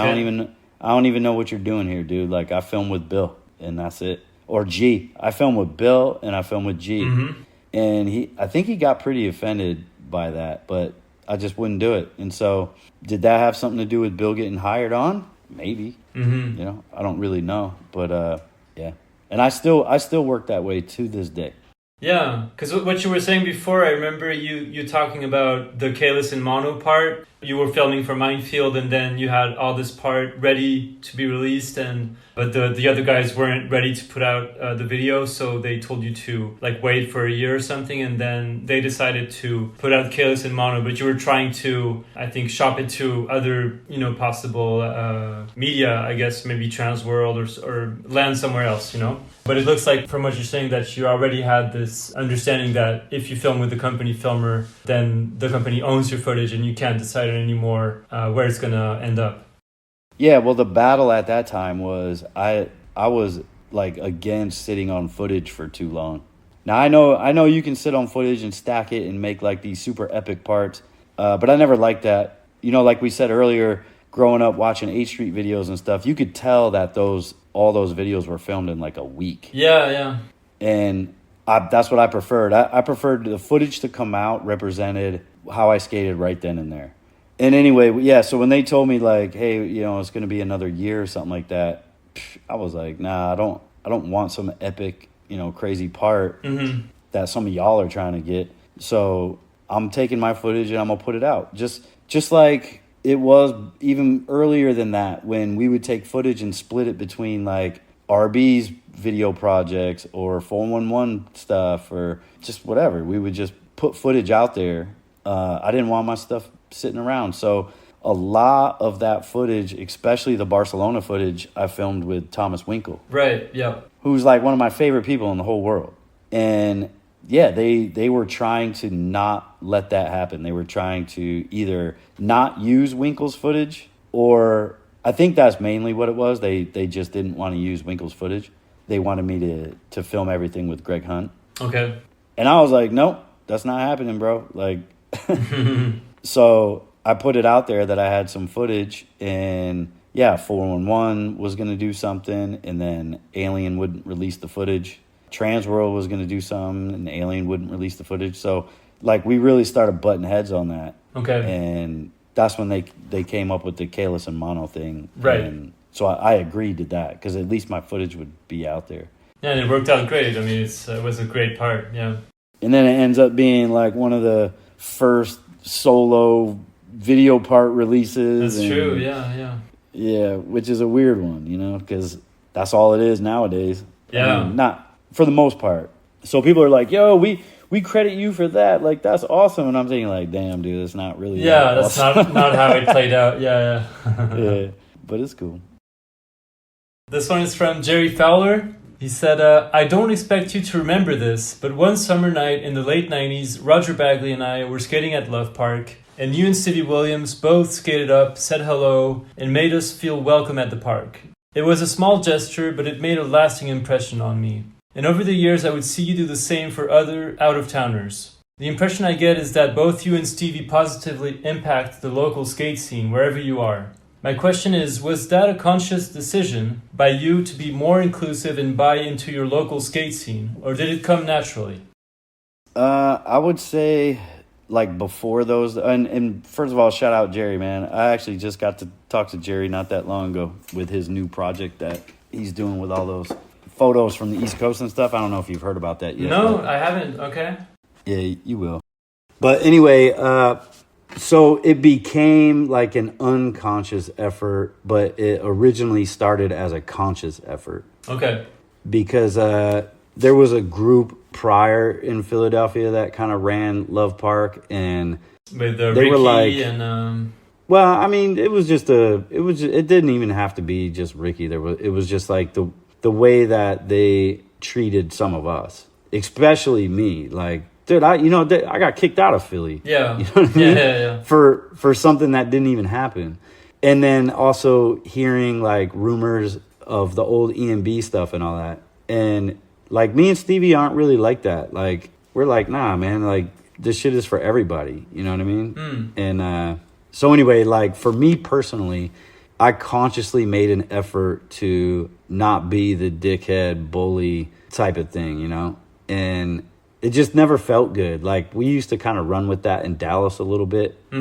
Back in the day, kind of be the cool guys and be the bullies and stuff. And it just doesn't really feel that dope. And what I realize is what feels dope is, like, being part of the culture and accepting, like, if this person's not being disrespectful, and, like, who am I to... You know, like, we used to diss those dudes for, like, saying, this is my park, and da-da-da, and we'd be like, no, it ain't, you know? So it'd be hypocritical for me to be like, yo, fuck y'all, what are y'all doing here? Like, whatever.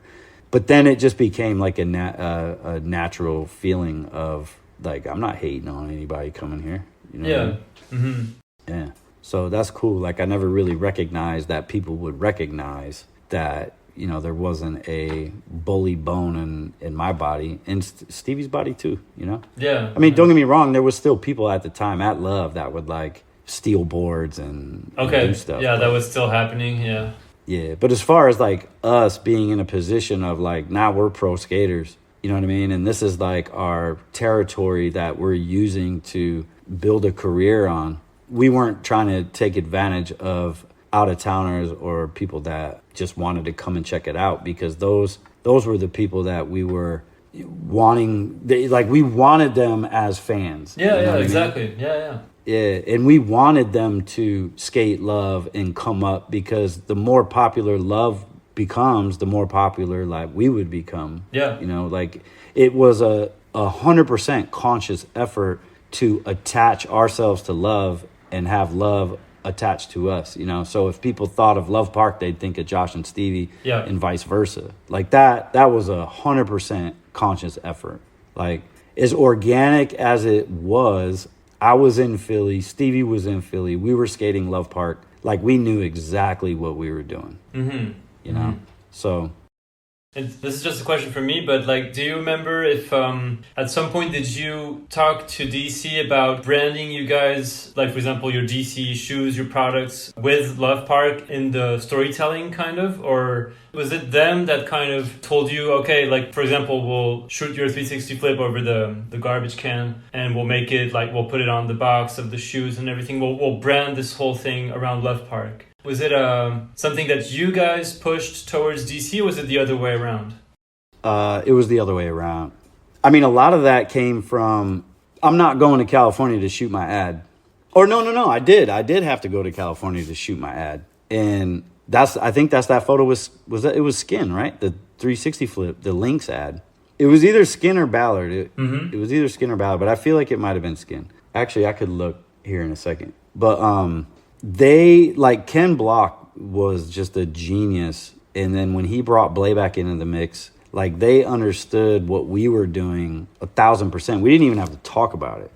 It was just like, yo, these guys are representing Philadelphia Love Park skateboarding, and DC wants to show that. Yeah. And so, like, I would do something like the tray flip, for example. I did it for the Alien video, and somebody shot a photo of it, and Ken was like, no, we need that. Blayback, you're going and reshooting it. And so Blayback would just fly out all the time to do the stuff.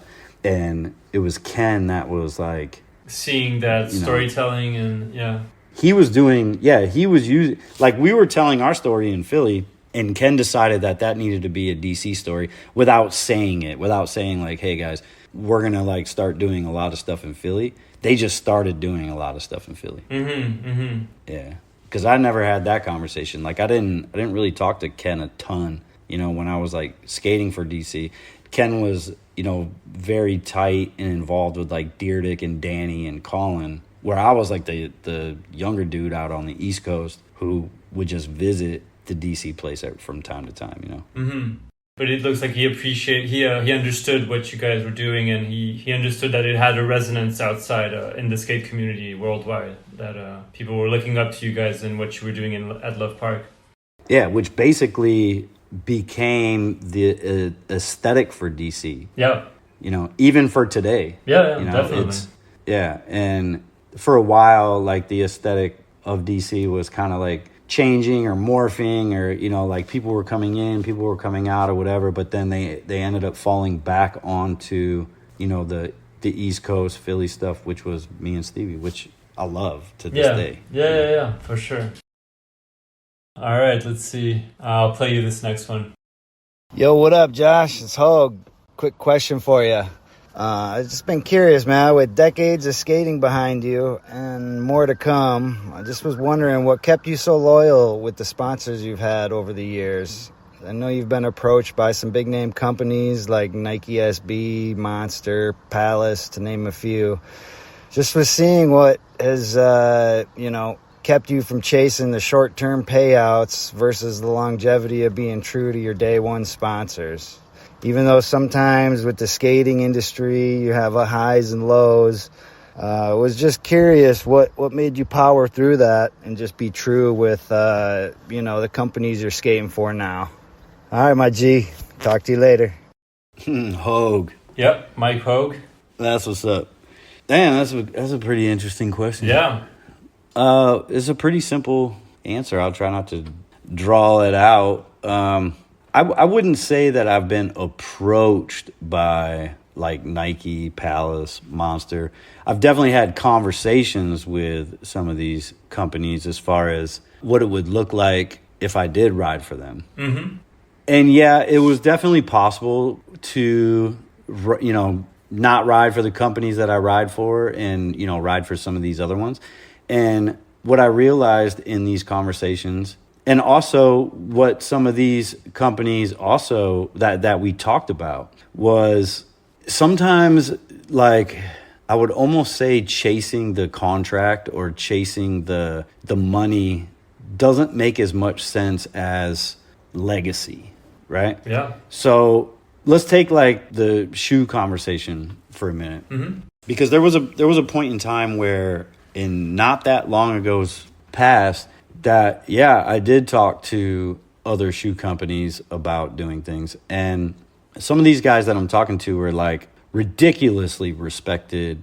Not even, they were like brand managers and stuff like that. They were like the guys that do the contracts and stuff.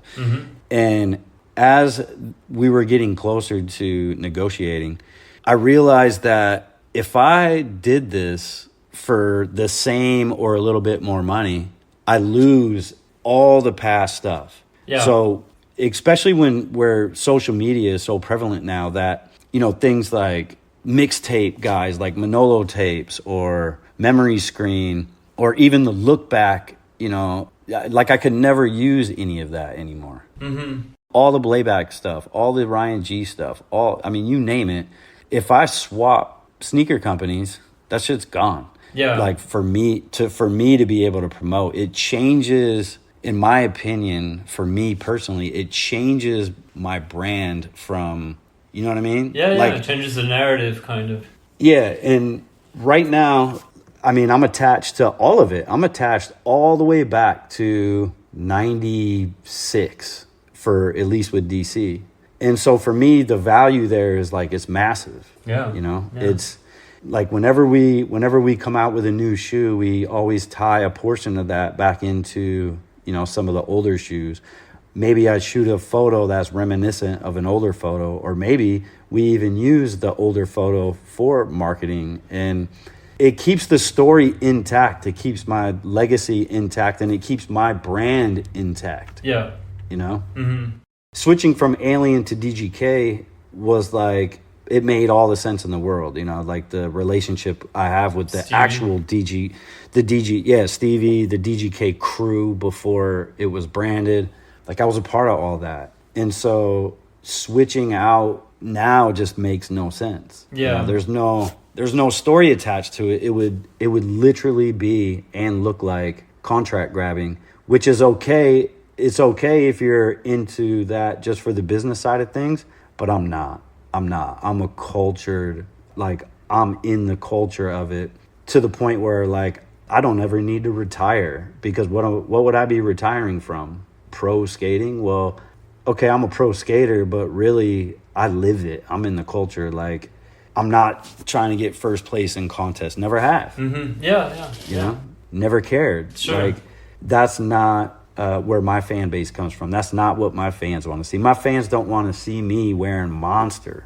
Yeah. Yeah. Like I was negotiating with Monster Energy back in the day because they were going to give me a life-changing contract, and what they wanted was me to legitify core skaters representing Monster. Because at the time, like if you were to go to Love Park or Pulaski Park or EMB, think about it, like, and dudes are wearing like Monster hats and shit like that. It just didn't work. Yeah, you're gonna hear some shit.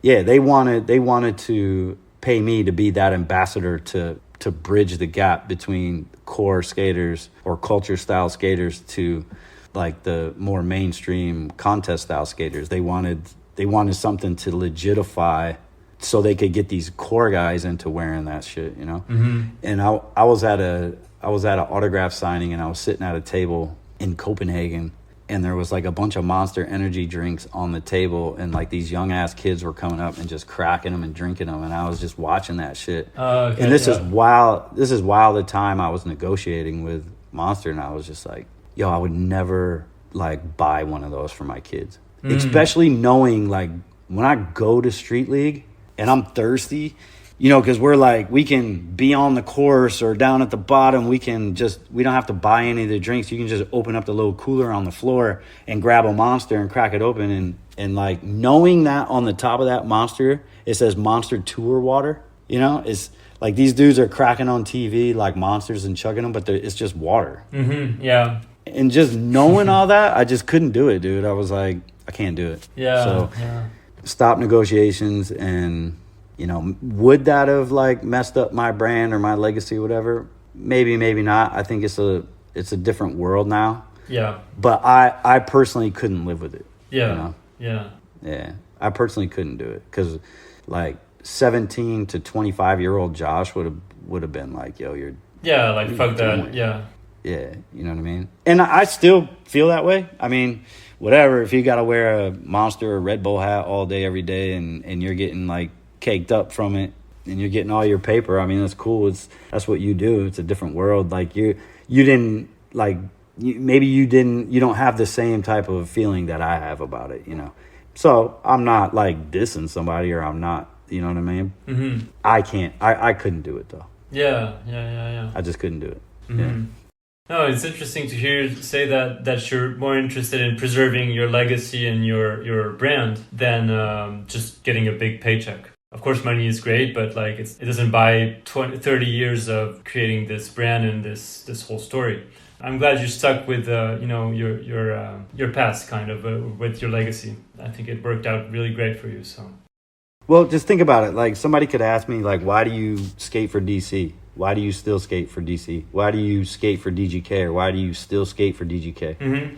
Like, dude, I have a bazillion reasons for both. And it really has nothing to do with money. Yeah, at this point, it's more about just connections you have over there and everything, rather than just a paycheck. Yeah, but if somebody was like, yo, why do you ride for Monster?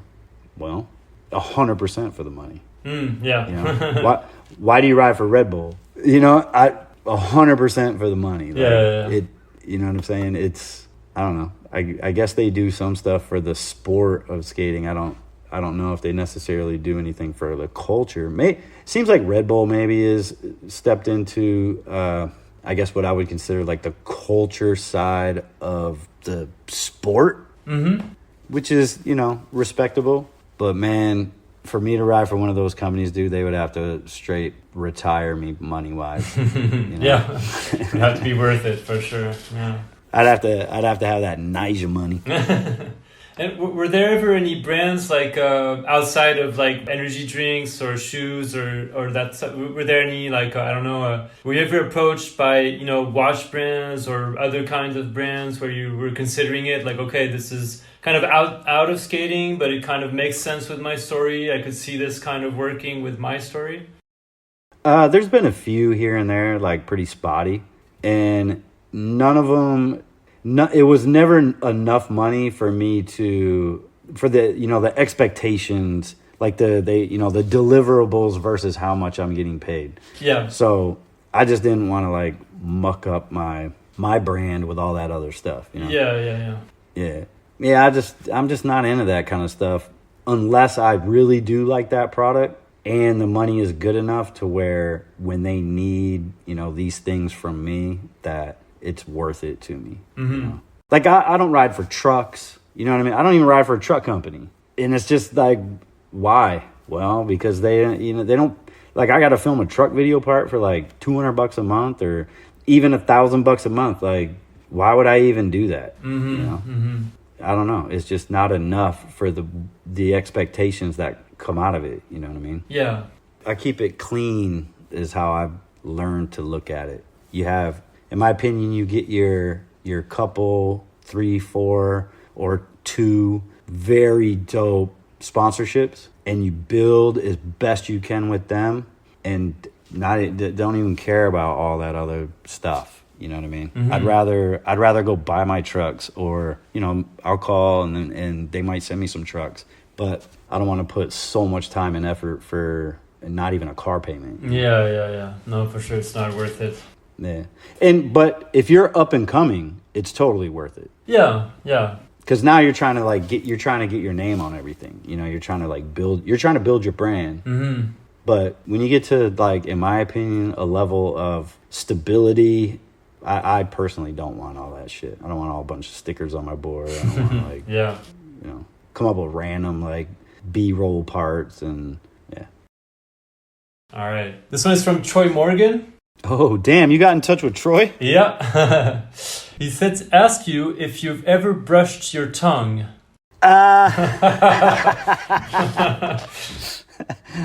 That's funny as shit. Yeah, I brush my tongue all the time.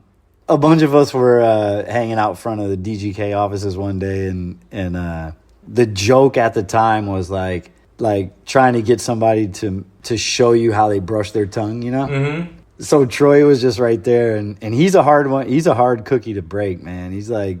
Troy's tough. You know what I mean? He's a tough cookie. And anyway, I just randomly was like, "What? You don't?" Just out of nowhere. What? And Troy was like, "What? What are y'all talking about?" And I was like, "You brush your tongue, right?" And he was like, "Yeah." And I'm like, "How do you even do that? I don't even understand how you do it." And he was like this. And we all started cracking up, and it took him a minute, and then he was like, "Ah, you motherfucker." You know what I mean? Just like, fuck you guys. Just little jokes. Yeah. That's funny. So that's amazing. Yeah. Yeah, shout out Troy, man. Troy is, man. Co-founder of DGK, for whoever's listening and doesn't know who that is, yeah. Yeah, Troy Morgan is, he built the KO Corp. Right. And, he was behind the brands like Expedition, Organica, yeah. Mm-hmm. Gold, quite a few brands, and DGK with Stevie, and really loves and respects the culture, and has done so much for Stevie and I, really, and all the people that work there, and people like Matt Daughters, and he has really turned into one of my favorite people, and I respect the hell out of him, man. And he's a really hard-working guy. Mm-hmm. You know what I mean? Yeah. So, shout out Troy, man. That's a funny one. This one's from Collin Slew. He said, who would win in a foot race between you and Mikey? Oh, damn, I don't know, because we're both kind of fucked up. Probably Mikey, because he's younger, but he's talking about Mikey Calendar. Yeah, that's right, yeah. Probably Mikey. But if I was Mikey's age, it would have been me. But nowadays, Mikey probably got me. He also asked, how long did you have the idea for your indoor plaza before you made it a reality? Dude, I've been dreaming about that, like any type of indoor granite plaza for years, dude. Yeah, long time, man, and finally became a reality, literally thanks to Troy. Okay, yeah. Yeah, I mentioned it to Troy, I'm out here in Michigan, it'd be cool to have something like this. And he was like, make it happen. He's like, if you make it happen, DGK will fund it. And so, boom, that was it. And it's like dream come true. Yeah. To be honest with you. Yeah, it looks rad. Yeah, I mean, I have never been, but I've seen some footage of it, and it looks like a really cool indoor park. Yeah. Yeah, it's not the biggest park in the world, but it's just so nice to be in there. Yeah. And you guys built it all yourselves, right? Like, I think you actually put the tiles yourself from Love Park that you guys went and collected at some place outside of Philly, where they're all kind of left over there. And Yep. Yeah, the ledges in my park are Philly tiles. And then the ground at my park is just granite from some, regular granite flooring store. Yeah. That must have taken a long time to put it all together. Like, how long do you think it took between getting the place and being able to do the first skate session over there? It probably took 3 months total, but we were skating as we were building it. Okay, you couldn't wait until it was finished, yeah. Yeah, even when it was wood, we were still skating on it. Then we put some tile on it, and then we would skate that, and then put tile. The worst part was putting the tile on the floor, because it was 1,200, tiles that we had to lay down, and that sucked, dude. And then the recovery from building it sucked. Knees sore, back sore, everything was sore for 6 months. It took a long time to kind of get back into feeling okay. Yeah, it was worth it. Yeah. Yeah, for sure. And I have a last one from Colin. He said, if you had to cut one thing out of your life for good, which would it be? Coffee, cigs, or the Lambo? Well, the Lambo's like pissing me off right now. It'd probably be cigarettes would be a good thing to probably cut out. But at the same time, the cigarettes are like the only thing. I don't drink. I don't smoke weed. I don't do any of that. So cigarettes is the only like stimulant I got. Mm-hmm. And not that that's like saying it's okay. But yeah, I mean, you do whatever you want. But like, yeah, of course, cigarettes are they're not good for your health. However many you smoke, it's never going to be good for you. But yeah, but like, sometimes it just kind of still gives me the fuck you, like not a lot of people smoke anymore. And so I'll go out and I'll light up a cigarette and people get all like pissed off and you can see it in their face. Well, they're like sucking on these fucking vapes and shit. Yeah, and I'm just like, fuck y'all. It's the only fuck you I have left because now skating is so accepted. Mm-hmm. That's not a fuck you anymore. Everybody has their own styles of colored hair and all the things that were like fuck you back in the day aren't a fuck you anymore. Yeah. Except cigarettes are like the ultimate fuck you. Even weed ain't fuck you anymore. Everyone smokes weed and it's legal everywhere. Not over here, but in the States it looks like it's getting legal everywhere. Yeah. Everywhere, dude. It's fucking, you walk outside, smell weed everywhere. So my cigarettes are the like fuck you, and hopefully they don't end up fucking me in the long run. But yeah, fingers crossed. Yeah, but if it ain't cigarettes, it's probably gonna be something else. You never know. But yeah, to answer the question, probably cigs. This one's from Zack May. He said, ask Josh why he's always wearing that Detroit hat if he's never going to film a clip there. Yeah, I wear the Detroit hat because I'm in Michigan, and Grand Rapids, Michigan, where I'm at, doesn't have any kind of sports team. Okay.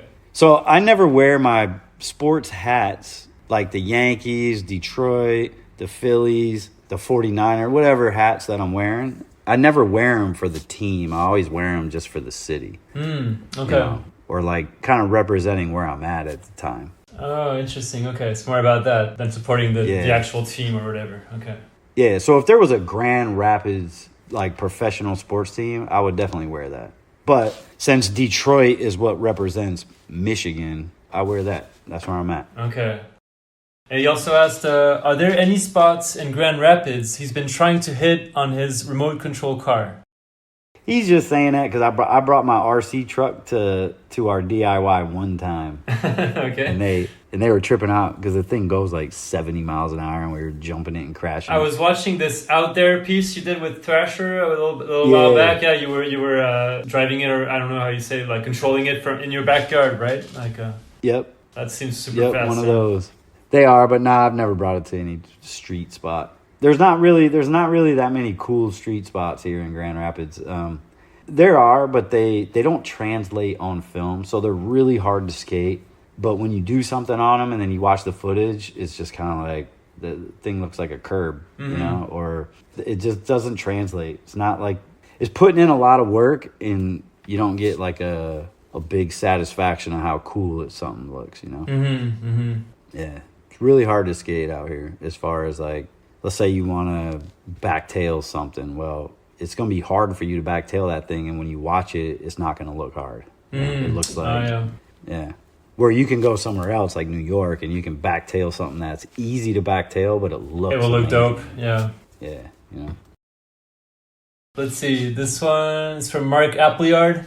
He said, Josh Kalis is an icon. I'm honored to call him a friend. Every skater from my era wanted to be like him. Ask Josh about Silak. Oh, what did I say? Yeah, you said Silak. Oh, yeah. So some people think that that's how it's pronounced, but I'm pronouncing it Silak. Silak, yeah. No, but I think he actually wrote Silak, like Salik, but I know it's Kalis backwards, right? Yeah, exactly. So it's Silak, yeah. Yeah, Silak's just a little personal project that I'm doing.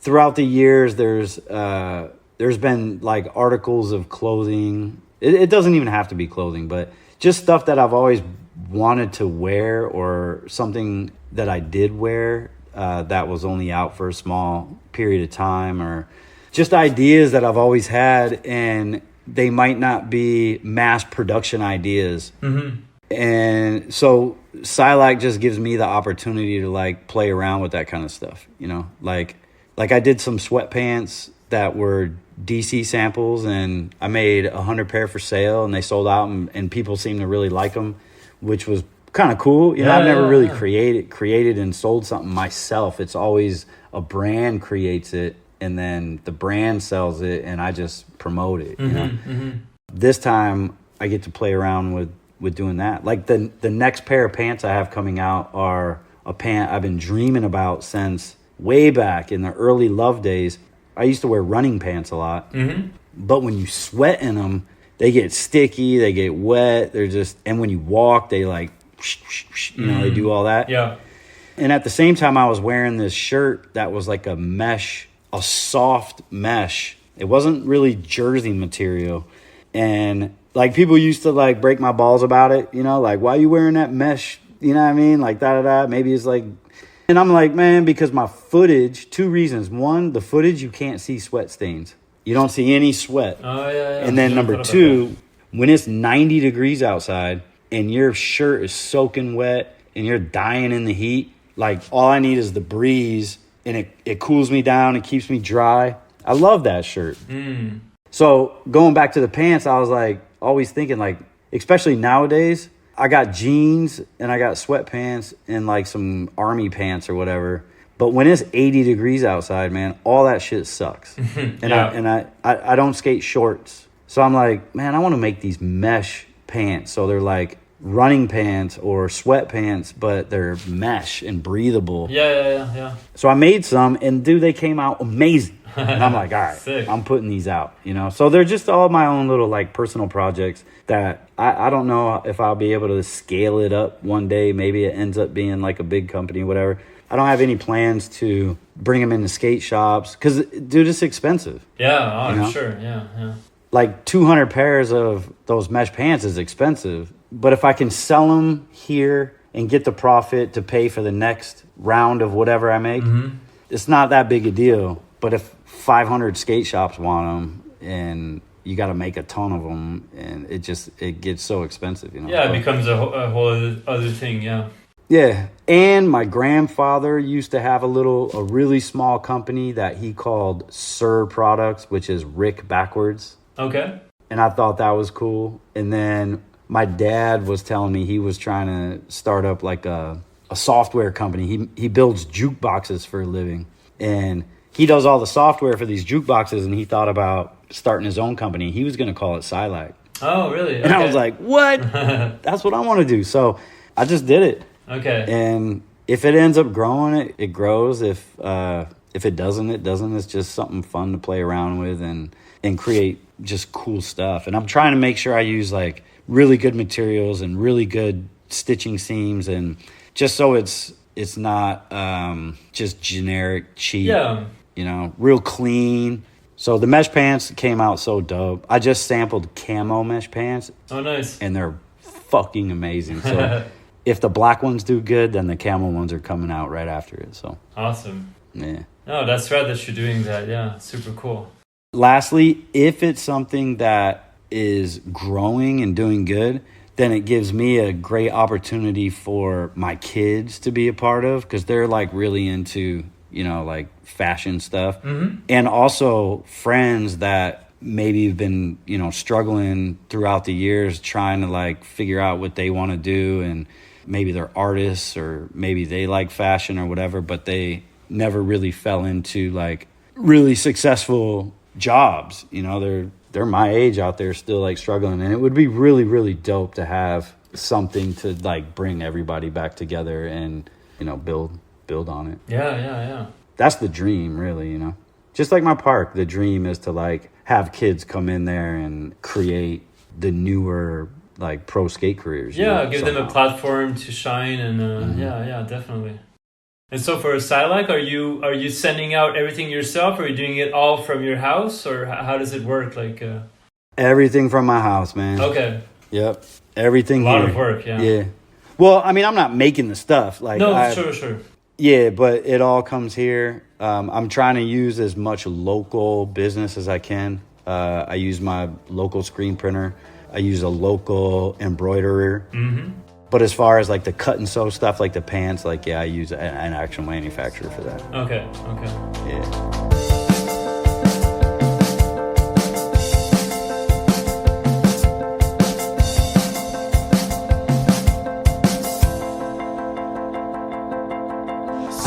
All right. I'll have listened to this one. Josh, it's Jacob Rosenberg, longtime listener, first-time caller. So many incredible skateboarders and skateboard contributors have come from Michigan. I'd love to hear you talk a little bit about how you perceived the scene of skateboarding from Michigan. Like, what did you think of California? What did you think of New York? And then once you got sponsored and got in the pocket with your skating, how important did you feel it was to move to one of those places or be in those places? I think it's just an interesting thing to unpack the choices that people make about where they feel like they need to be or where they want to be to grow their career. Well, shit, Jake Rosenberg, he's the man when it comes to documenting all, like, some of the most badass. Yeah, well, you're talking about EMB yesterday. He's been there for a lot of that. Yeah, for sure. Yeah, so it was a lot of his work that inspired me to do the things I was doing. Absolutely. I guess the way I perceived it was that everybody skated together in these cities, especially the stuff that Jake was documenting. Mm-hmm. And so it definitely, like, inspired me to want to be a part of communities in the skate world, Like, I always had a thing where I never wanted to, like, infiltrate or become part of an already existing skate community. Yeah, we were talking about SF yesterday and how you wanted to respect their scene and their culture and everything. Yeah, and he brought up New York too, and New York was the same as well because a lot of them guys grow up together and see each other all the time. So I don't know, I just never really had the desire to be a part of somebody's scene. I liked being a fan, like I liked observing it and doing all that. But I think that kind of helped me when I moved around the country to more or less try to create my own scene, kind of not like mimic theirs, but just like be a part of something that they had going on. Mm-hmm. So like I would always have my own squad in each one of these cities that was different than, the squads out there. Like even SF, like Lenny wasn't a part of that scene, and I guess Drake was, but Drake and I had a similar relationship as like Stevie and I, mm-hmm. where we were really good friends and we bounced stuff off each other when we were like skating. But the actual hangout factor, like I didn't hang out with Drake a ton. I didn't hang out with Stevie a ton outside of skating. I hung out with like my other friends, the friends that like a Lenny Kirk, like me and Lenny Kirk rolled around San Francisco all day, every day, but we weren't rolling around with like the EMB locals all day, every day. We would see them at Pier 7, but we kind of formed our own little group. Like JB Gillette was in the group, like we had our own like outsiders group to do our own thing. Yeah. But we would definitely kick it and roll dice and skate with like Henry Sanchez and Karl Watson and all the guys that were from there. Mm-hmm. But yeah, so I guess like if I'm answering Jake, it was just an inspiration to, like, I want to be a part of something that those guys had, but in like my own way, I guess. Yeah, exactly. Or not my own way, but in a way that didn't like disrupt or feel like I was, the old saying in San Francisco was like, how can I be down in our group? And it was like people that just show up and they want to be down and they want to be cool. We weren't really trying to be those people. We were like, we're coming, we're going to show y'all the utmost respect, but we'll be doing our own thing over here. Yeah. But it ended up being cool. New York was actually tougher than San Francisco when it came down to like the locals and how nice they were or whatever. Like the San Francisco locals were like the nicest dudes in the world, straight up. They were like super cool. I mean, as long as you weren't crossing them or disrespecting them or something like that, like everything was cool. The New York locals were like tougher. You know, there's a totally different mentality, and not tougher like fighting and stuff, but tougher like to try to break through and kick it with these dudes. Like the New York guys, like shit, Ryan Hickey and Robbie Gangemi and like those guys, they were like tough cookies to crack, man. No disrespect to the SF locals, but the New York locals were like way more intimidating. You know, they were just a little more like, I don't give a fuck who you are, where you're from. Yeah. This is New York City. You know what I mean? Yeah. Like SF was like sucker free. It was like, yo, as long as you're not like some idiot, you know what I'm saying? They were like more carefree. Mm-hmm. New York was like, yo, this is our a red shit. line right here. Yeah, you could only get so close to us. You know what I'm saying? So, and you learn that pretty quick. You know, you pop up at Supreme and it's like, oh shit, these dudes ain't even trying to say what up. Yeah. They really did not give a fuck. Where did you used to skate back in the day? New York? Was it the Banks, I assume, at the time? Yeah, all lower Manhattan stuff. A little bit. We would skate like Midtown at night, but everything at that time was like lower Manhattan. Brooklyn Banks for sure, yeah. They just reopened it or like redesigned it. I saw some footage of them opening up the space basically with like the mayor of New York and Steve from Five Borough was there and stuff. And it looks like they rebuilt the spot kind of. Yeah, it looks amazing. The Big Bank section, yeah. Yeah. I'm definitely trying to get out there, maybe for Go Skate Day or something. But oh, cool. Yeah, shout out to Steve out there for making that happen, man. That's amazing. Yeah, it's rad. It's super cool. All right, let's do this one. What made you make the switch from Alien Workshop to DGK? Like, what was the initial start of that, and how did that happen? So I know you've talked about this quite a bit, but could you recognize the voice? It's not easy with my system. But I couldn't recognize it. Who was it? That's Dane Vaughn. Oh, sick. Dane. Oh, yeah, now I put the voice to it. Yeah. The Cajun Gypsy. Yep, exactly. Hell yeah. Shout out Dane, man. Yeah, what made me make the switch? I mean, it was a number of things. It was, I don't know. In my opinion, it just seemed like Alien was not losing. It seemed like Alien was like going in a different direction that I really wasn't into, you know. It was going more like... It was basically like Avon Dill's kind of aesthetic or what they liked, and they were kind of pushing their vision for it, I guess, or... The way I looked at it, it was like losing its swagger, like the kind of swagger that I related to, or the kind of swagger that like Lenny and I brought to it like back in the day, you know? So they were bringing in like a new version of what they wanted Alien Workshop to look like.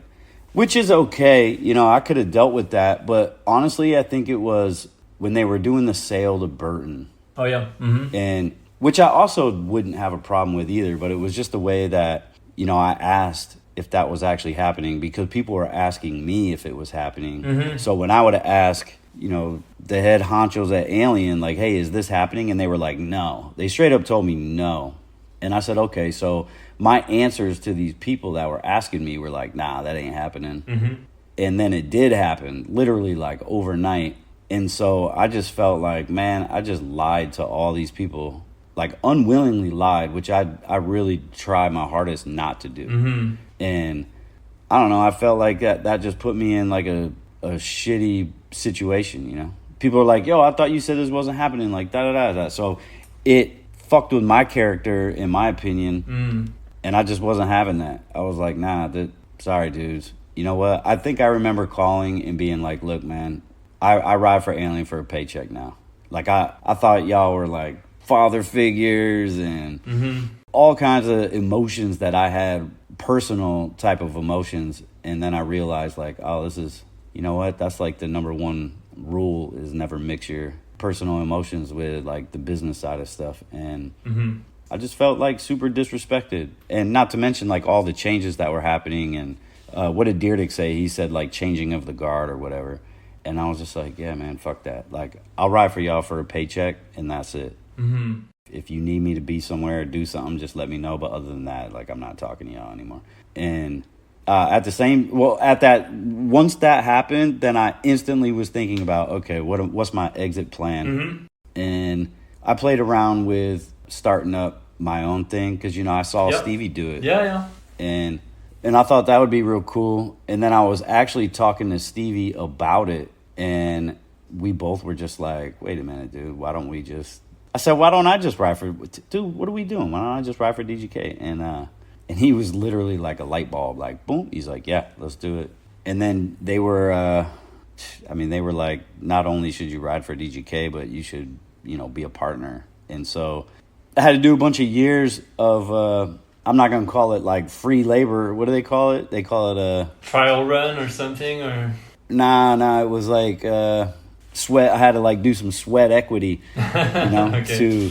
to show value and show worth and do all that for my partnership in the company. So okay, yeah, and now it's locked in, and that's it. It's DGK for life. It's DGK all day. I mean, that's like, yeah, it's, in my opinion, it's the best and most authentic company in skateboarding there is. Just the story goes all the way back to Philadelphia when Stevie was young, and bullies were messing with him and labeled them dirty ghetto kids to just be lame, and for Stevie to actually like form the crew first, like we're just the dirty ghetto kids, and then brand it, and then link up with Troy, and then just build like this amazing legacy company that focuses not only just on the skate side of stuff, but focuses so much on Saved by Skateboarding, which is the nonprofit side, where, handing out just, if not hundreds, it's thousands of skateboards to people all over the world that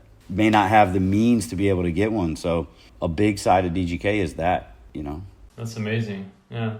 Yeah, and I love that, dude. Like, that's one of my favorite things about the whole company. And that actually started with Stevie's mom, Miss Sue. Oh, yeah? Okay.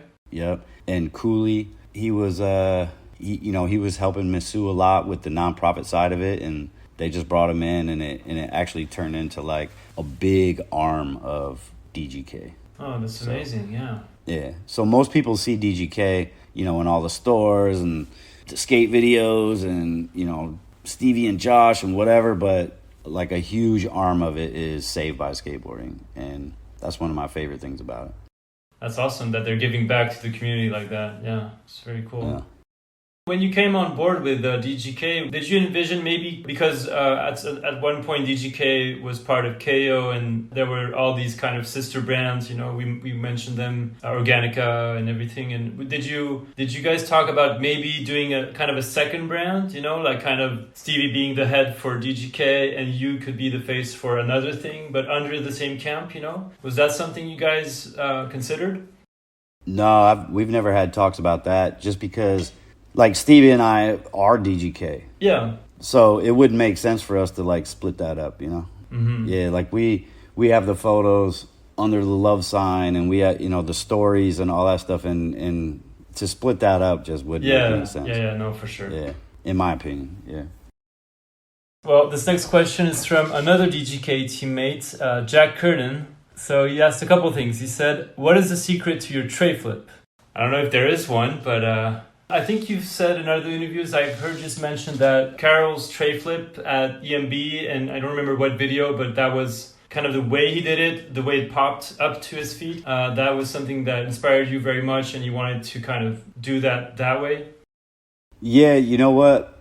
My tray flip, to me, is a blessing and a curse. Okay. Because I'm super happy with it, and I'm really appreciated that people like it, and it's really important to me because my favorite trick in all of skateboarding to look at is a 360 flip, and just how people do it. And like some of my favorites like Kareem Campbell, Javante Turner, Mike Carroll, especially the one you're talking about down the 7 at EMB. That was in a video called Quiet Storm, and how he caught it on the way up. Like it was either at the very top or it got on his feet and then he still went up just a little bit, He didn't go down. He didn't catch it on the way down. Just visually, to me, it's the best street skateboarding like flip trick. Yeah.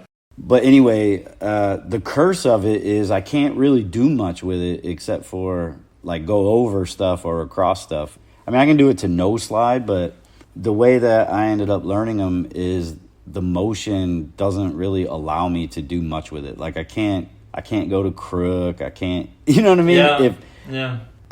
I've tried so many different things, but I don't have the pocket tray flip, like a P-Rod or a Felipe Gustavo or something where they can boink it up using the pocket of the tail, and I can't. I'm on my tippy toes, and that's from watching Javante and watching Kareem do it. Yeah. And so it took me 3 years to learn a 360 flip. 3 years. Mm-hmm. I remember the first one I landed was in this kid's basement in the wintertime, and I landed with both hands on the ground, but from then it was on, like, all right, I'm learning this thing. Yeah. And I'm not that consistent with them. Like, even if I'm just doing them in a game of skate, I'll probably make 1 out of 3. I mean, you know what I mean? Yeah.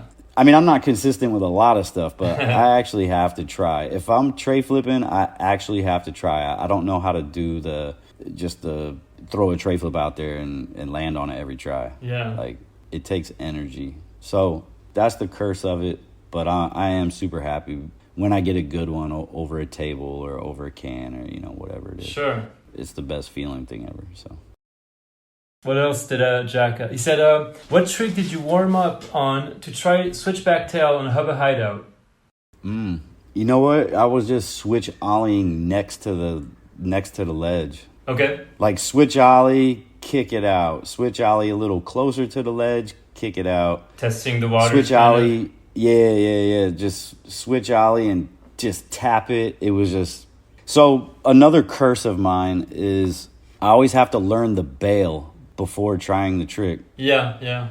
So there was no real warm-up for the hubba. It was just hucking myself next to it and then just getting closer to the ledge and closer to the ledge till finally I like put one in there, and then I'm like, okay, all right, now I'm going to try it. So even today, through all of skateboarding, it takes me forever to actually try the trick just because I learned the bail first. Yeah, you have to feel comfortable, kind of exploring all the possible bails, and then once you're comfortable, you can commit to doing the trick, to trying it. Yeah.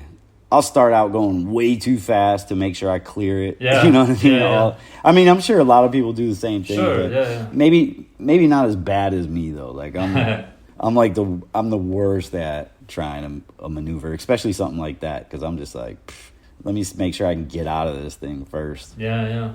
Sometimes I wish that I was more of the like just try it, you know, and get it over with. Yeah, but. So, for example, when you try a big trick like that, do you also do like a frontside grind, a switch backside grind? Do you kind of build the momentum to it, or did you go there thinking, okay, I might try to switch back tail, I might do a couple easier tricks before just to warm up, to, you know, get a feel of the grind, the height, everything? Or were you more like, no, I'm going to get there, I don't want to jump too much, like I'm going to switch ollie a couple times to try to, you know, test how it feels, how I can bail out of it, kind of, and then I'll just try to trick? If I remember right, I'm not just jumping on that thing, doing 50-50s and no slides, and because those were all tricks on their own that, you know, were pretty dangerous at the time. Yeah. I didn't even go there to switch back tail it. I went there, I think it was like me, RB, I can't remember who else was there, but it was like the end of the day and we were just going past there, and I was like, oh, I wonder what I would try on this thing, and it was that, and so I just started jumping on it. And matter of fact, RB shot the first photo, or no, RB was filming, and I didn't make it that, so the alien ad of the switchback tailing it was non-make because I bruised my heel real bad. Okay. So then I went back to film it, and well, if I remember this correctly, I went back to Hubba not to do it specifically, but there was a session going on, like a heavy duty. People were getting buck on it, and so I was like, all right, let me jump on this. So I started trying it again, and that was the make that went into time code. And then DC was like, what? Somebody at DC was like, what? You switch backtailed Hubba? Like, we need to shoot that. Okay. So then they sent up, I think it was Ballard. And so I had to redo it again. Oh, wow. For the DC ad, yeah. So 3 sessions. And it wasn't as bad doing it the second time. But the first one I made was like the funnest session ever. Everybody was up there, you know. So those are like those like where the stars align moments, because now you get to do it most importantly in front of your peers, in front of the locals. Like, I don't remember who was all up there that day, but that was way more important than getting the footage for Time Code. Like, Yeah. who cares if the world sees it at that point in time? It's most important that These guys saw it. Yeah. these guys saw it in person, you know. But then, of course, later, I'm glad that it was filmed. Yeah, of course, the world got to see it, but at that time, it was important for you to make an impression on these guys because you respected them and you wanted to feel welcome, kind of, I guess, or yeah. Yeah, you know, you just want to let them know that you're putting in the work. Yeah, you know? yeah, for sure. Yeah, it was a good time. Okay, this one is from Ryan G. He said, why did he sell his 1200 JP69 Camaro and stuck with the Lamborghini Gallardo?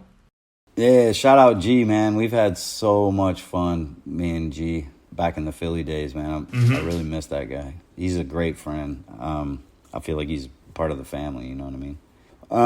Yeah, my 69 Camaro, I just had it for so long, and, you know, I built it. I learned how to weld on that car.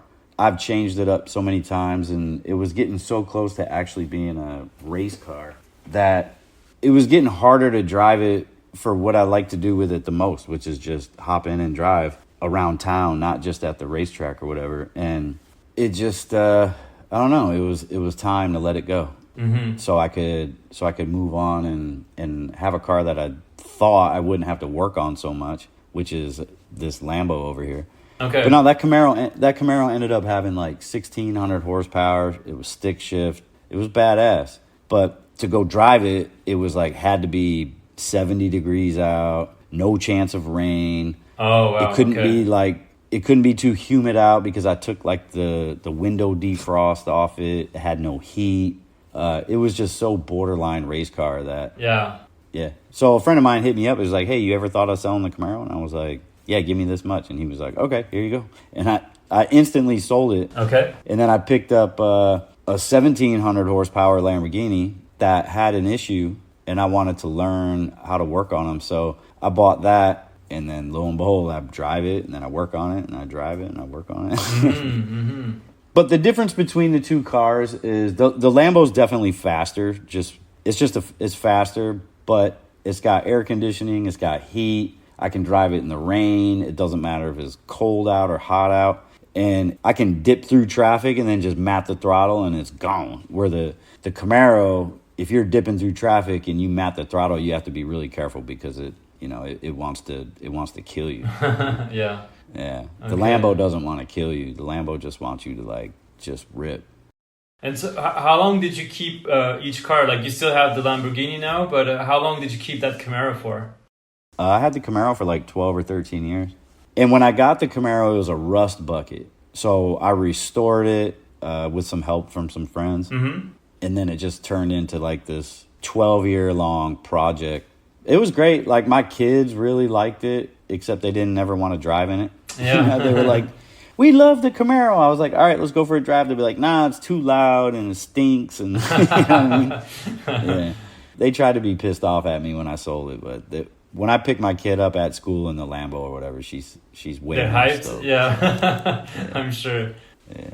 But it must have been hard also to sell it because, I mean, you spent so much time working on it. You take care of it for all these years. And as you said, like, it got to a point where you couldn't really use it much anymore because it had to be very specific conditions for you to drive it. But it must have been a bit of a bummer to sell it, I'm sure. Nope, it wasn't. No? No. You were ready? I was ready, man. I wanted to get back. I had one of these Lambos before, not quite to this level. And I think it just goes back to when I was a kid, like watching Cannonball Run and the Lamborghini. The Lamborghini is like I love muscle cars, old American, steel cars and all that stuff. But for me personally, the Lamborghini is the one. Whether it's a new one or an old one, or it doesn't matter. It's just like the best. I just love Lambos, yeah. And I love the story behind Lamborghini and the owner and the beef with Ferrari. And Oh, yeah. yeah. What they say, what the owner of Lamborghini say? He said, you drive a Ferrari if you want to be someone. You drive a Lamborghini if you are someone. I like that shit. Okay, let's see. This one is from Chris Carter. He said, I just want to say congratulations on an amazing career in skateboarding. Your influence is felt globally by all the skaters who have been inspired by you. It always amazes me how you would relocate to be in a city that had a good skate scene and solid spots. You lived in San Francisco, California, Dallas, Texas, Philadelphia, Pennsylvania, Chicago, Illinois, and San Diego, California. And you spent a lot of time filming in Barcelona, Spain. Which of these cities was your favorite for skateboarding and why? Dang, shout out Carter, man. Oh, man, I get that question a lot, man. And I'm sure. And each city has a certain, like, I love each city mainly for the people, like what people there are, you know? Sure. But now that, like, a lot of us are older and, you know, my same skate crews aren't really, like, quite the skaters anymore. If I was solely basing it off of skateboarding and the spots, it'd probably have to be Barcelona. Yeah. Barcelona is just, especially when I was going there, like in the, whatever it was, I don't know, 2004 to 2010 or something like that. I spent a ton of time out there. Mm-hmm. And, man, it is just the most skate-friendly materials and ledges. I mean, I always said if I got seriously injured that I would do my rehab in Barcelona because you can just skate everywhere and there's all these different plazas. And at the time, there was a whole bunch of different crews. Mm-hmm. And so you could just like pop in, hang out, skate around, do some flat ground, push around. I mean, every single subway stop, you pop out and there's spots. Yeah. Like all these different areas in the city where, man, that place is just something special. Yeah, it's amazing. Yeah. But Philly, I think, has always had like the most amazing scene as far as the groups of people that skate together. Philly was really dope. New York was always pretty sporadic. It was like, especially after like 2010 or something like that, when the Brooklyn banks all shut down, and yeah, it just, I don't know, it got different. The feeling there was different. Yeah. But it seemed like it was making a comeback with like Tyshawn and like Shanahan moving there. But it still seems like it's broken apart a little bit. Yeah. It's not quite together. Philly is still like, you know, with Muni and the Pit, they all hang out with each other. They all go to the same parties. It's just such a tight-knit community in Philly. Yeah. So, and I haven't been to San Francisco in years, so I don't know. From the outside looking in, you know, it looks like San Francisco like really evolved into like hill skating. Yeah, the GX crew and everything. Yeah, they really changed the game out there for real. Like sometimes I hear people ask about, you know, what was some of the biggest game changers in skateboarding, and to me it is that GX crew. Yeah. That, man, they really changed the game. You brought it to a whole other level, yeah. Yeah, and San Francisco was like the originator of the plaza skating, and now you don't see that at all coming out of there. So I don't know. That's a hard question, but probably Barcelona, Chicago, Philly. Those are my absolute favorites. Yeah, for sure. But let me just say one thing. Yeah, go ahead.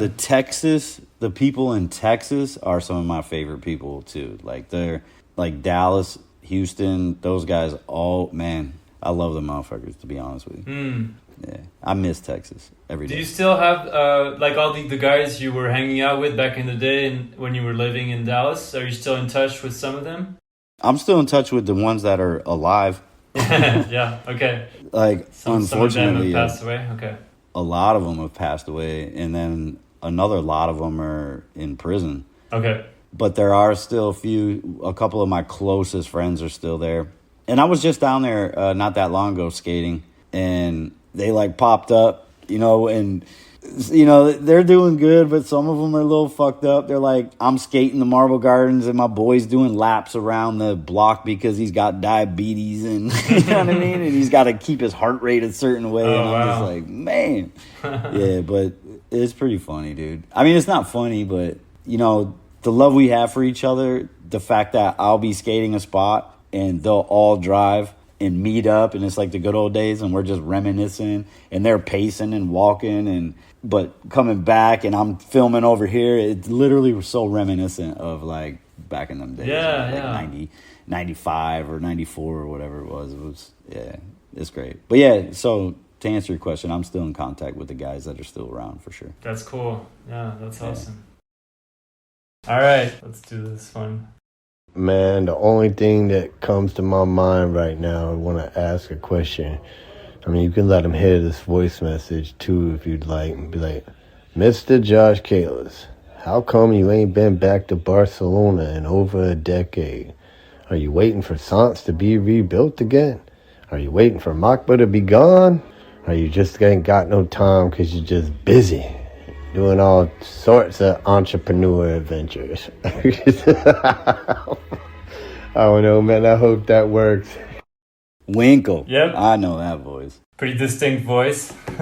One of my favorite people in the whole world, man. Winkle. Seems like a good dude. Oh, man. He's the greatest. So, to answer Winkle's question, why I haven't been back to Barcelona in so long, is honestly, I can't skate for the length, like every single day skating. Mm-hmm. So sometimes I've learned how to like pace myself when it comes to like how my body's feeling or recovery or, you know, whatever it is. It's kind of tricky. So I have like good windows of time to like go out there and skate, but then I might have like 3 or 4 days of like I'm definitely not skating. Mm-hmm. And in Barcelona, like all my hobbies are here. My family's here, all that stuff. So when I would go to Barcelona, I would skate every single day, all day, no matter what, sore, stiff, it just didn't matter. Now, if I were to go out there, I'd probably skate like 2 hours and then I'm doing nothing. Yeah. You know, and I can't like come down to my workshop and tinker with my car, or I can't run my dogs, or I can't hang out with my wife or my kids, or, you know, like in Barcelona, sure, I'd be out there like going to dinner and doing all that stuff, but I don't know, it seems like I would be wasting a lot of time doing nothing, waiting for my window of like, ooh, I feel like skating. And then when it comes down to like, all right, I'm gonna go do my maneuvers and try to film or something like that, you know, I'm not going to outdo myself there, what I already did. And I know how much effort it takes to do some of that stuff. So, I don't know. I just look at it like I was there for a long time, and it's not my time anymore to put all that time in Barcelona. Mm-hmm. And on top of that, like my guys, outside of Winkle, the majority of the guys that I would be with in Barcelona aren't even there anymore. So am I going to go out there and try to hang out with like all these new cats that I don't know? It'd be fun. It'd be cool to hang out at Makba and watch all that and, you know, participate to some degree. But, you know, my Ruben Garcia, you know, just my crew outside of Winkle, you know, they're not there anymore. So. Yeah. It's not the same. Yeah, so it's the guys that are out there's time right now to do it. How about just visiting? Like, have you been back to Europe in the last decade? Like, for example, I don't know if you took a trip to Europe and, you know, stopped in Paris and Barcelona, London, whatever, would you consider just stopping by Barcelona? Not necessarily even filming any clips, but just connecting with Winkle, whoever's in town, and just hanging out there? Yeah, I was in London a couple times not too long ago. I didn't really skate, but I hosted a contest at, what's that spot in London? South Bank? South Bank, yeah. Hosted a bump to can contest there a few years ago. Mm-hmm. Stop by, say what up to the guys at Slam City Skates. But the other problem is I really don't like flying. Oh, so it takes a crazy amount of energy and discipline for me to like get on a plane. Like an absurd amount. Is very like mentally taxing for me. It always has been, but you know, 10 years ago or something like that, I started flying sober, and oh man, it's just like it's tough on me. So to fly out all the way out there, and then I get there and I'm like, all right, let me handle what I got to handle, and then I got to fly all the way back home, and just the mental state of oh man, it's you know, some people don't have to deal with that, and that's amazing that they don't have to. And I'll deal with it when I have to, but it's really tough on me. So to fly all the way out to Europe, but not have any kind of like reason outside of visiting. Yeah. It's tough. Not very appealing. Yeah, for sure. I understand. Yeah. It's hard on me, man. It's even hard for me. Like, I fly to Philly all the time, and it's an hour and 10-minute flight, and that is like, I got to knuckle up and. Really? Is it bad as well? Like, even a short flight like that? It's not about the length. So it's bad. just the flight itself. It's you don't like that? Yeah, it's terrible. Okay. Yeah. What kind of plane is it to goes to Philly? I assume it's a smaller one. It's not like a. Yeah, it's like a mini jet. I think they're called the RJ-22s or something. I don't remember the name of them, but yeah, they look like they're little private jets, but they're American Airlines or Delta. Or something like that. Yeah. Yeah. And so it's like an hour and a half, I mean, I assume you go there pretty regularly, but it's not becoming more comfortable? No, unfortunately, it gets worse. Oh, really? Yeah, especially if, so when I first moved back to Michigan, I was on a mission to work with the Philly guys, like the Sabotage crew. And that's easier to fly because I have like a real specific reason. Like, I'm going to do this. We're going to like work together. We're going to, make all this stuff happen. So I was flying back and forth every weekend. Mm-hmm. And that was getting to the point to where it wasn't bothering me so much because it was becoming like habit almost. Like, I really want to do this. Mm-hmm. I want to help these guys. They're helping me out, whatever. Okay. And all the other stuff, when it's just like, hey, come to Philly to skate, I'm like, nah. And then the longer I'm not doing that, the worse it is to like jump back on a plane. Yeah, I can see that. Yeah. All right. Well, no Barcelona for now, but who knows? Maybe in the future. I'm sure it all depends on, when the bosses are like, hey, we need you to go do this thing, then. Yeah. Yeah.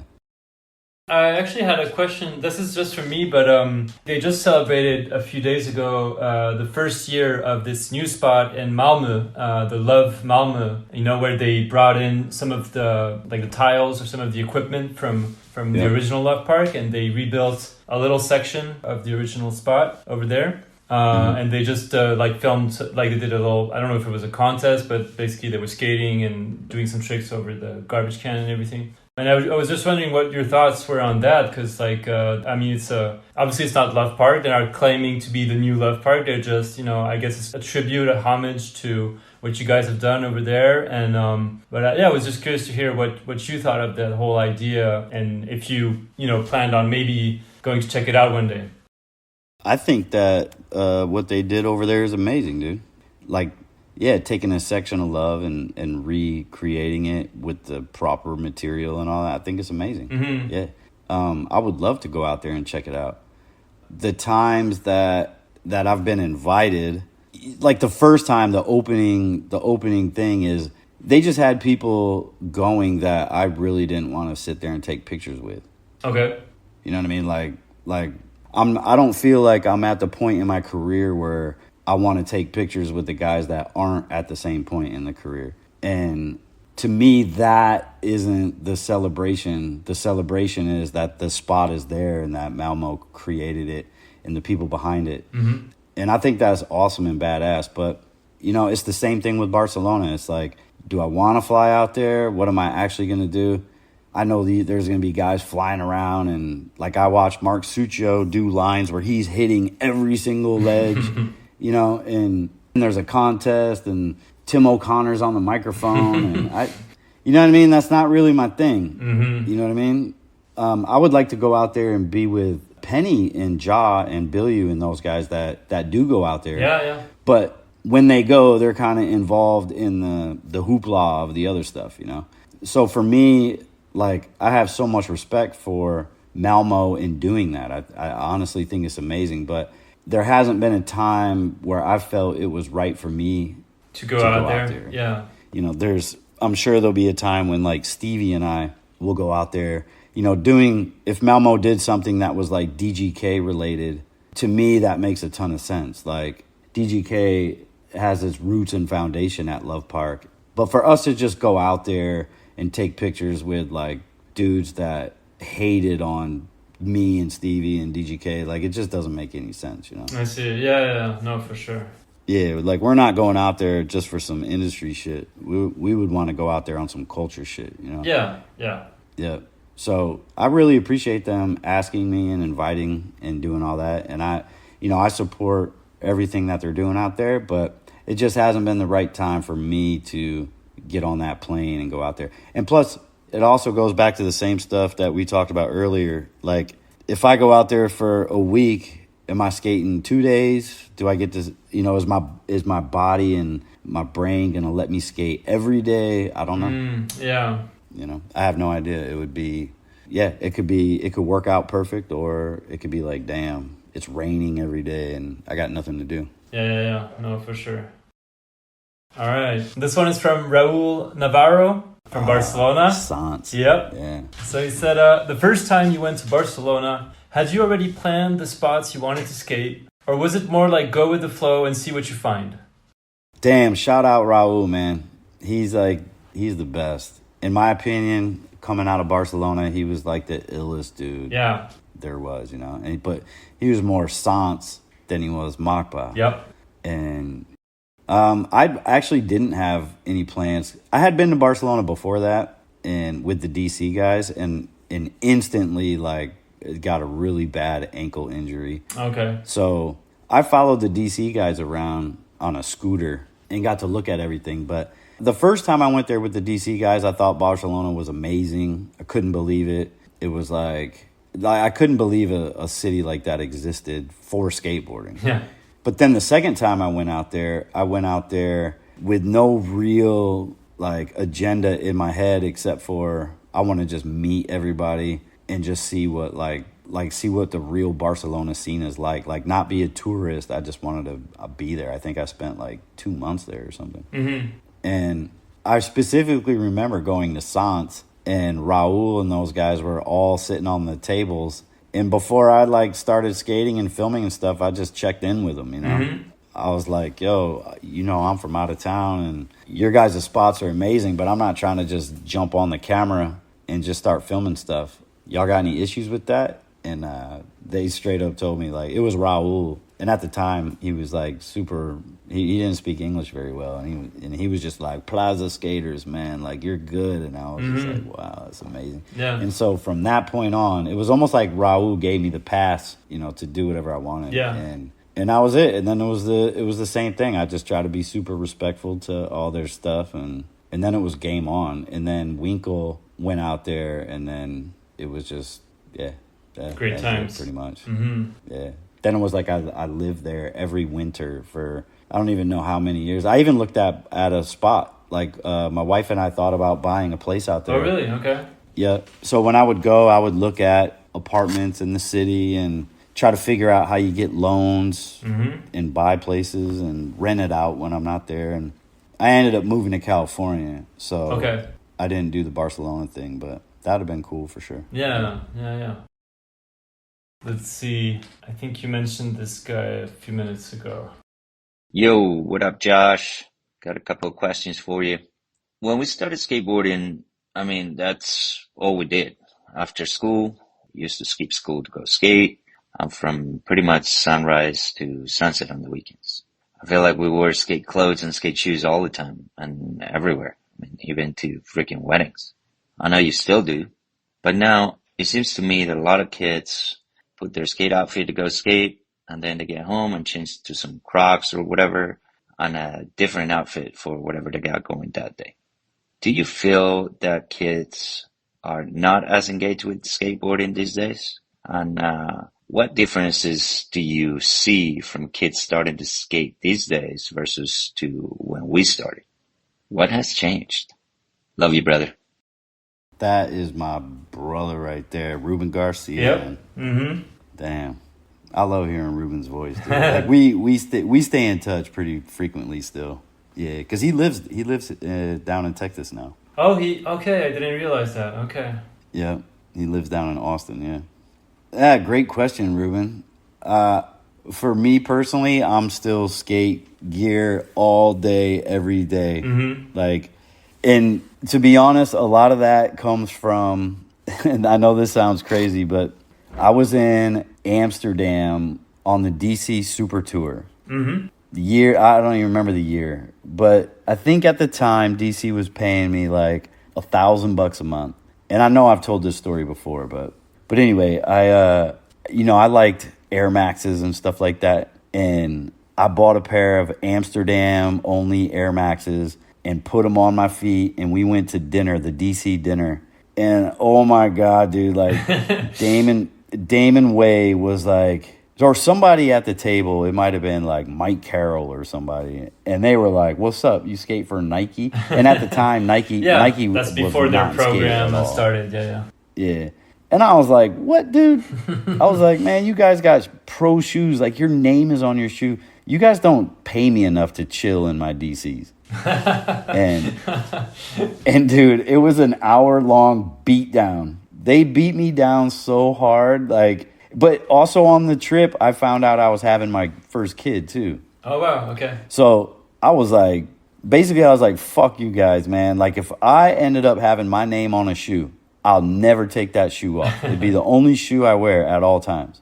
So anyway, after they beat me up the whole entire dinner, Ken Block, I ran into him later. He wasn't at the dinner, but he pulled me aside, and he told me the Michael Jordan story about Michael Jordan winning a medal at the Olympics, but wouldn't accept it on the podium because the shirts that they had to wear were like had Reebok symbols on them. Okay.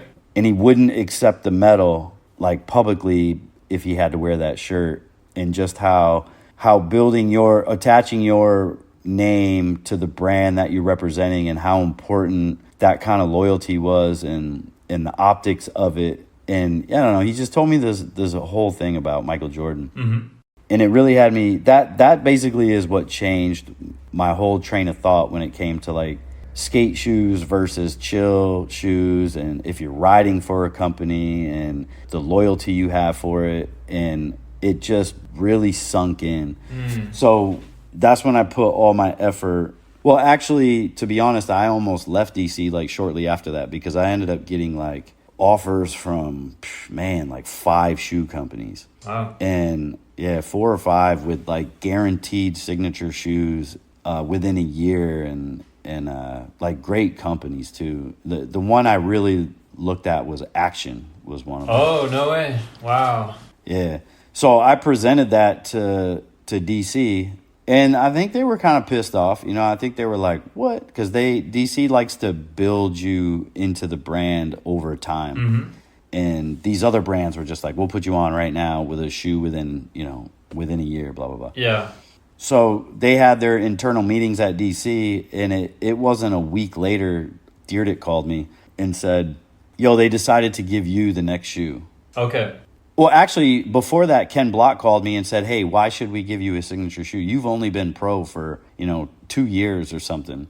And so I explained why I thought it made sense. Because at the time, most people were getting signature shoes were almost on their way out. They were like heading towards their retirement or whatever. So they were getting signature shoes out of like a respect thing. Oh, interesting. Okay. Not at their prime kind of. Yeah, and that was my thing was like, why does a board company turn the pro when he's like younger and coming up? Yeah. Why did Muska, the only other dude who was like my age in that generation or whatever that had a signature shoe was Muska, and Muska's shoe was like killing it. The S one. Yep. And I was like, why does Muska have a shoe? Why would you wait? And Ken apparently understood what I was saying and presented, giving me a signature shoe and the pay increase and all that kind of stuff. Mm-hmm. So from that point on, that's all I wore. Okay. Was my shoe. Unless there was like a downtime without it, but I would not wear anything but DC, because what they showed me was like, if you can make it make sense, then they'll actually respect that and do the thing. Like and then if the shoe moves the needle, then they even, will give you more. And so the trade-off was my loyalty, but I'm explaining why if you did this, if you gave me this shoe, this is what I can do for the company. And then the company's being like, okay, we trust you, let's do that. And then they went all in. They went 100%. They flew to Philly. They did the marketing things. They instantly saw that it was working. So bang, a year later, Stevie shoe. Mm-hmm. And now it's Josh and Stevie. And DC put so much into backing me and backing Stevie that my loyalty grew immensely. Okay. So I guess to answer Ruben's question is like, what's changed? Well, what's changed for me was the loyalty from the company that I was giving everything to, and they were giving it right back. Yeah. And if a kid nowadays like isn't trying to gain that loyalty from a company, then what's it matter if they take skate shoes off and put chill shoes on? You know, most kids that are skating are in a different mentality than like the business marketing style mentality. Yeah. But at the same time, I'll have kids like sponsor me tapes or sponsor me DMs, you know, YouTube links or whatever. And they're not riding a DGK board, or they're not wearing, you know, DC shoes, or even more specifically like my shoe. And I'm like, why are you sending me this? Because I'm not going to pass that along to the guys that, you know, really make those decisions if you're riding a Baker board, you know, because it's not showing me that they appreciate your skating and your career, and or the companies that you're trying to get a sponsor me to. Yeah. Now I'm sure maybe it's random. Maybe he sent it to like 10 or 15 different I don't know what the pros. thought process is, but it doesn't seem like a smart move. Yeah, like I look at it, if it's dope, I'll be like, even if it's not dope, it's like, yeah, that was really dope, like da-da-da. But you may want to be riding like a DGK board if I'm going to present this to DGK. Yeah. And yeah, kids don't have, I'm not trying to generalize everybody, but a lot of them that I get videos from, they don't have the thought of like, damn, maybe I should send Kalis videos of me wearing Kalis stuff, or the stuff that Kalis is attached to that I want to be a part of. Yeah. And I don't think it used to be like that. I think to Ruben's question, like in the early 90s, kids really supported the people that they liked. Like if you were a Matt Hensley fan, you were riding Matt Hensley board, regardless of the shape. You know, if you were a Mike Carroll fan, you were wearing Vans half cabs, and or you saw him wearing Airwalk Enigmas, and you were like, damn, I'm going to get Airwalk Enigmas. You know. Yeah. Nowadays, it's not like that anymore. Nowadays, kids are like, it almost seems like they see what's trending in the mainstream, so they want to be a part of like the mainstream trend, but they're skaters, so they'll like turn into a skateboarder while they're skateboarding, but they don't want to like look different when they're going to school and stuff, where a lot of us didn't give a fuck. We were skaters. We fought to be skaters. Yeah. You know? Yeah. We go to school with ripped shoes, and kids were like clowning you for ripped shoes, and like you were fighting for your ripped shoes, where not anymore. Like now kids can put on their mainstream gear and look like a mainstream dude that skates, which it's like skate culture. It's like, man, it's almost like hip hop, you know? It's like the culture of it is still there, but there's so much now like mainstream stuff attached to it that it's overpowering the actual skate culture. Yeah. Like, look at what are the major like sneaker brands right now, and in skate, it's like really bizarre. Yeah. You know what I mean? Yeah. Like these major brands are so big that they have these like skate factions within the brand, and for some reason all the skaters are like jumping into that, even though a company like DC at one point was getting dissed because they started selling shoes in the mall. Yeah. And it's like, what? But these companies are mall stores. Yeah, for sure. So, yeah, I don't know. Ruben, I don't know if I answered your question. I probably just started ranting about shit. No, but I think it's very true, but it's true also. The industry, the market is completely different. Like you said, the shoe game is completely different now. We have all these big giants that have taken over the market, kind of, and also the board brands are very different. There used to be a few major ones, kind of, and now there's hundreds or thousands of board brands all over the place, and it's hard to keep up. Well, that's a big part of the board brand thing is the manufacturers opened up manufacturing for way smaller levels however long ago. I don't know if that started with the shop board thing or what, but so now instead of a 500 board minimum, maybe they have like a 20 board minimum. Yeah. So much more accessible. Yeah, it's not as expensive to do that. Mm-hmm. And the result is that there's not as much loyalty to a pro skater. Like, even if people, for example, love you or Mark Suchu or whoever, they're not necessarily going to buy the product. You know, they're going to buy maybe some other shit, and they're not going to be loyal to a brand as much as it used to be back in the day. Like, when I started in early 2000s, I was all about DC and S for a little bit because of Magmati and all that stuff. And now I feel like there's not that same kind of identification to a brand. Yeah, which could be a good thing. I mean, it's free market, you know, do what you're going to do. Just start a brand, do it, you know. All that stuff's cool. The downside of it, in my opinion, is that now you got people turning pro without even making any money because they turn pro for a small brand. And that, in my opinion, takes away the dream of kids becoming a pro skater. Like, in my opinion, sure, you went pro for this small company over here. It's cool. But if you still have to work a regular ass job, then what's the point of turning pro? It's just a label. It's not really turning pro. It's not starting a career and making a living off being a pro skater.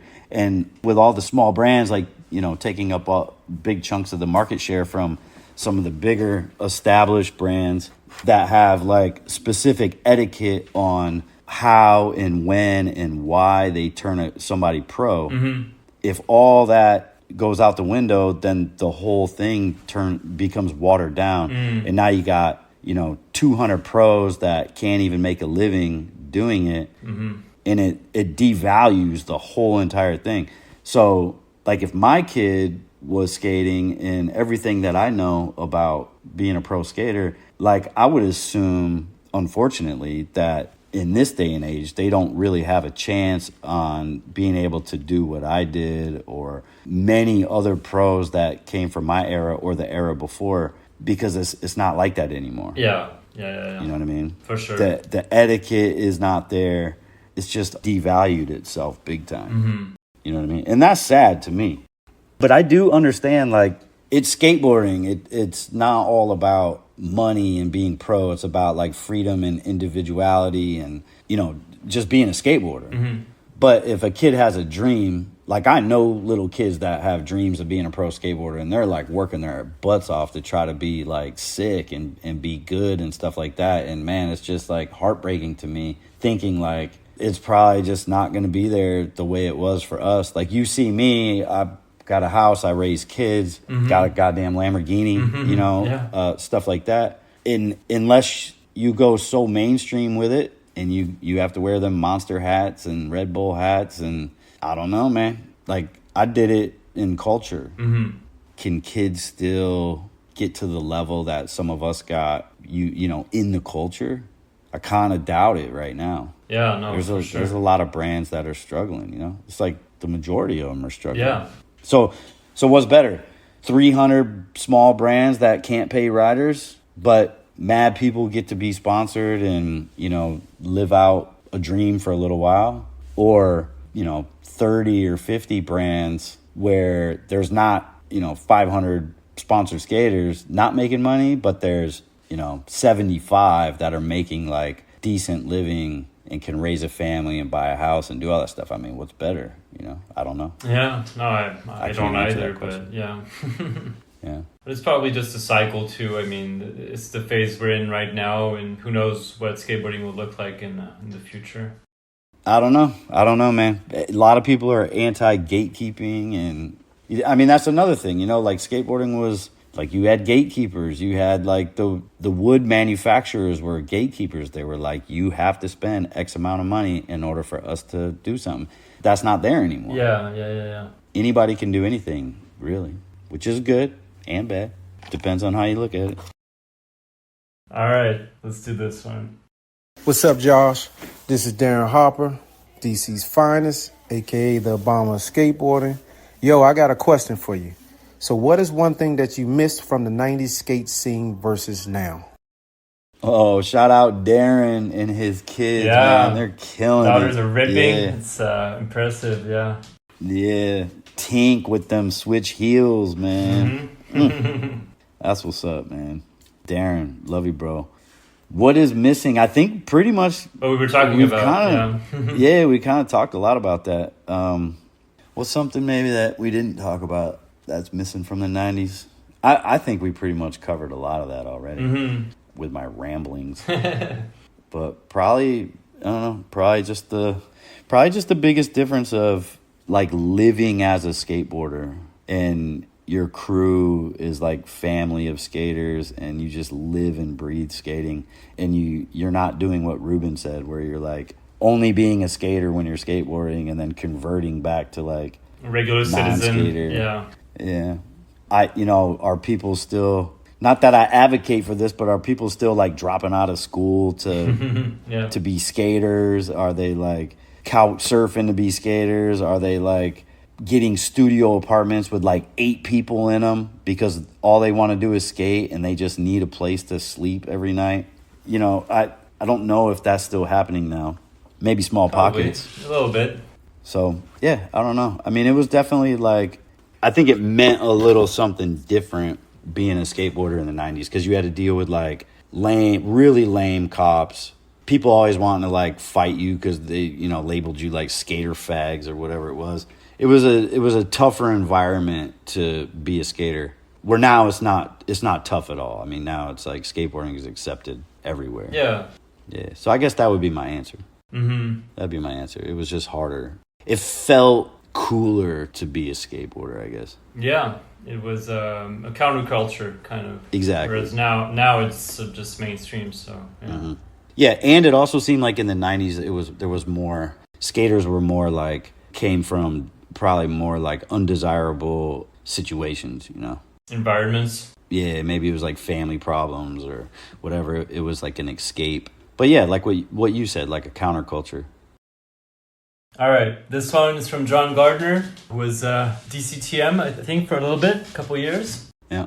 He said, having lived in, skated in, and influenced so many iconic cities like Philadelphia, San Francisco, Chicago, and Barcelona, which city taught you the most about yourself outside of skateboarding, and how did that experience shape your perspective on life beyond the board?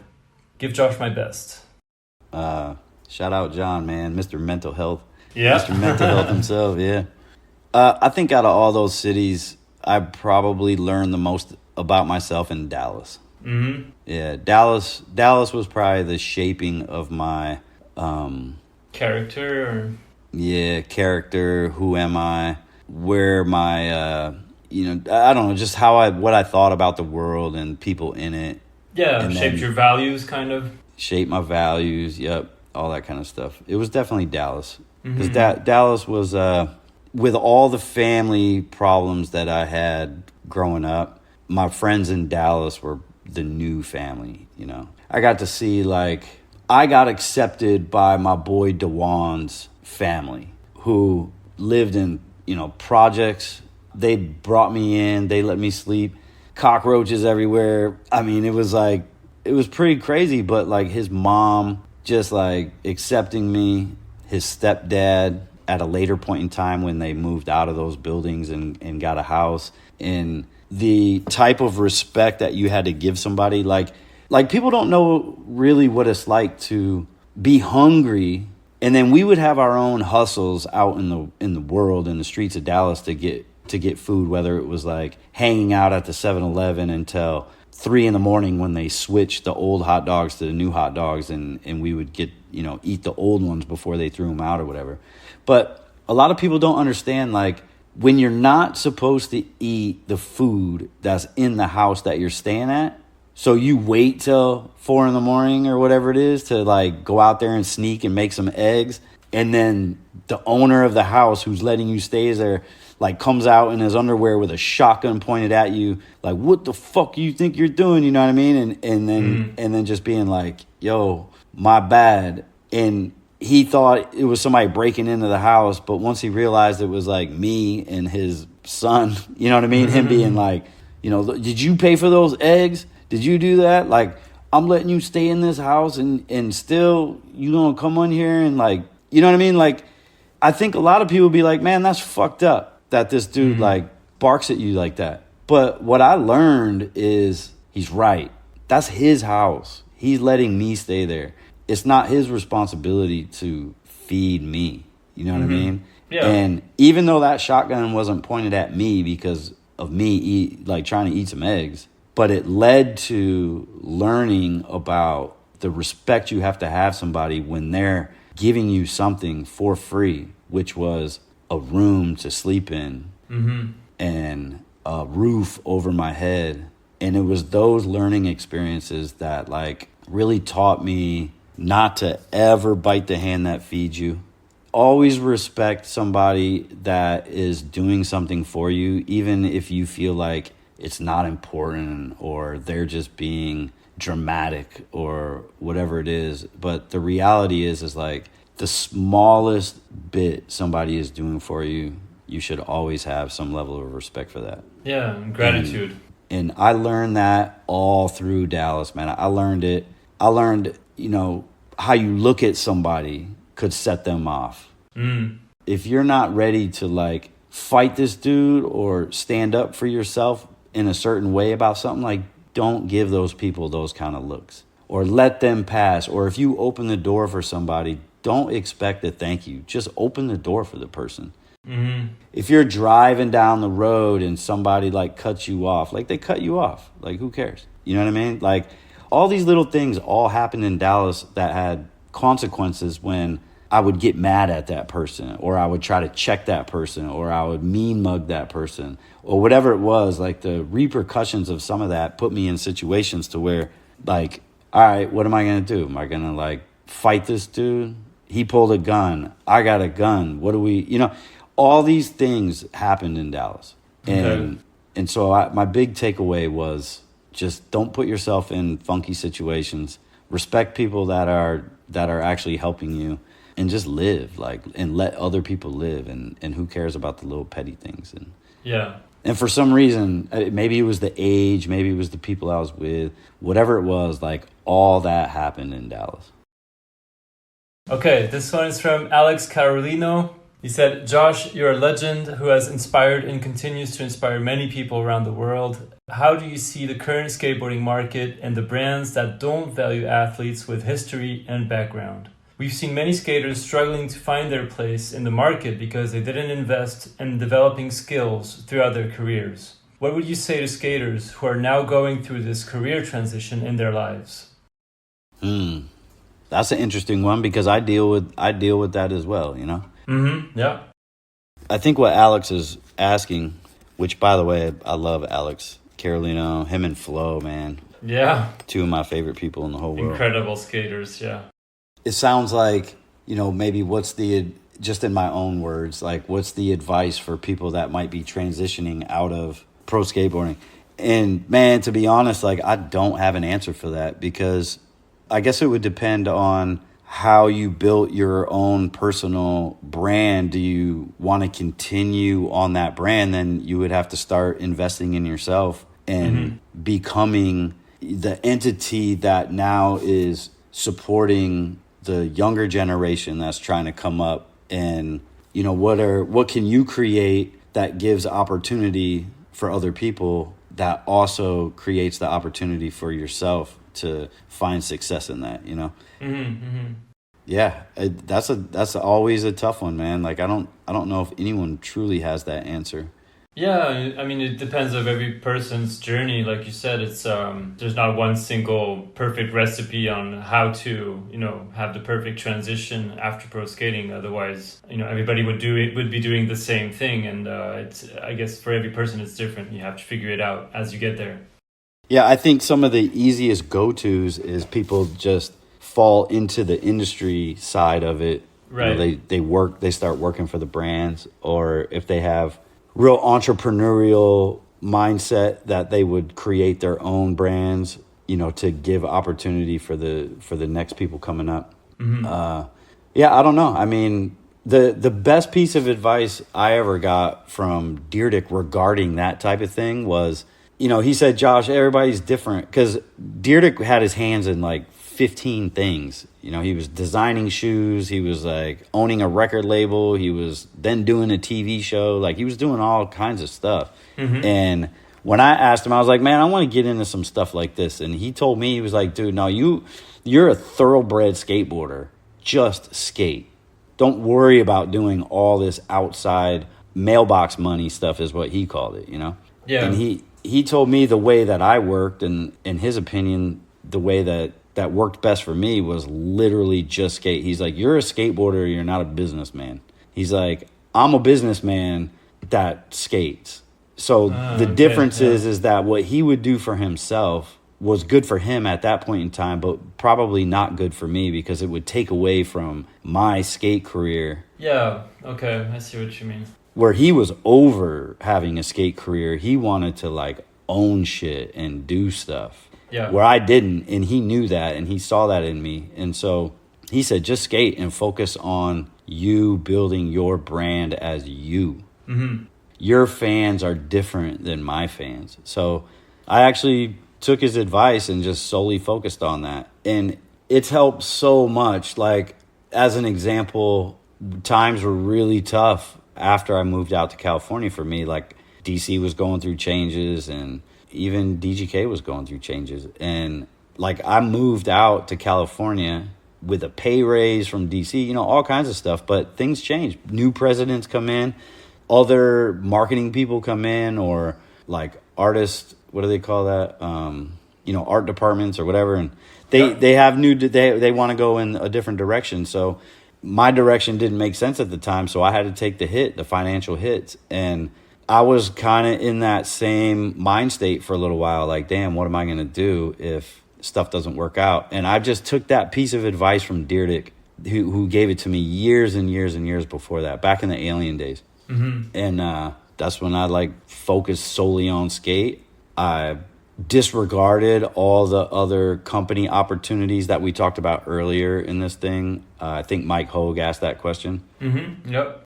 I disregarded all those and said, I'm going to try to keep my legacy intact. Here's what I'm going to do. I'm going to move back to Michigan, downsize, and I'm going to just solely focus on Philadelphia and skating. And it worked. And now I'm doing better now than I ever have in my whole career. So it wasn't time for me to, you know, do the step out and maybe get into the industry or something like that, which is, you know, what Alex is talking about. So I guess my advice to Alex would be, well, each person is different, but number one, either go all in and really focus on the skate side of things and try to rebuild either with the companies that you're a part of currently, or maybe you can rebuild with other companies that might need, you know, the helping hand from like a legendary name who might be falling off over here, but it might give new life to a company over here. Yep. Or, you know, use an entrepreneurial side of things and create your own brand if you have the means to do it, or jump into the industry with something that you know and that you can add value and bring value to any of these companies. I mean, I don't know, man. I feel like I'm just rambling because No. Obviously I don't have the answer for the question like that. There's no perfect answer to this. I mean, it's Yeah, but you definitely, if you're heading into a situation to where you got to make a decision like that, like, you definitely need to like put the hustle on, you know, and really focus on. It's not all about what trick you can do, especially at that point. You know? It's what can you bring to the table. Like a kickflip over the mockball wall, it's not going to make your paycheck any bigger. You have to think of, what can I do that moves the needle? What can I do to change something, whether it's in the position I'm in now, or what can I bring to the table somewhere else, you know, and do something for them. I don't know. Yeah, no, absolutely. Yeah.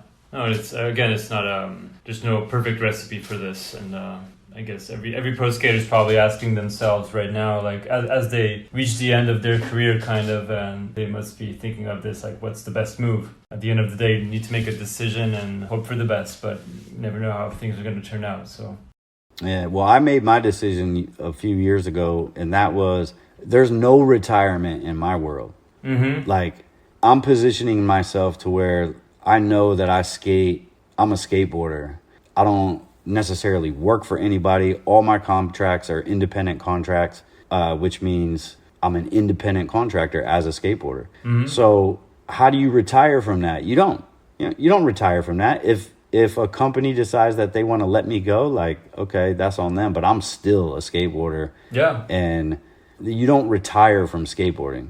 Like, people ask me that sometimes, like, yo, you ever think about retiring? Especially in the car world. They're like, damn, you still skate? You ever going to retire? And I'm like, what do you mean, dude? Like, are you ever going to retire from driving cars? Yeah. And they're like, damn. I'm like, yeah, dude. Like, I don't work a job, so to speak. No, for sure. You know what I'm saying? But have you ever talked about this with, for example, I'm thinking of Heath Kirchart, who was on Alien and who decided to retire, I guess. I don't know how he calls it, but he definitely stepped away from pro skateboarding. And I don't know if I think he still skates, every now and then, but he's definitely not trying to get sponsored or anything, of course. And I think he's working with Patrick O'Dell at Epically Latered. But have you ever talked with him or other people that kind of, consciously said, okay, like I'm done with pro skateboarding, not skating because you guys will always be skaters, but like I'm consciously deciding that I'm stepping away from pro skateboarding?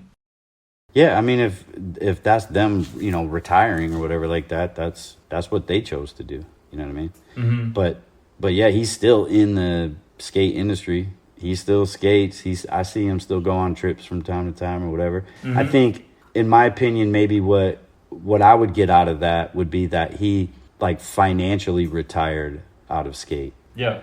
He made his investments. He did his thing. He doesn't feel like he needs to receive money for skateboarding anymore. Mm-hmm. Yeah. And if that's the way he looks at it, that's the way he looks at it, Mm-hmm.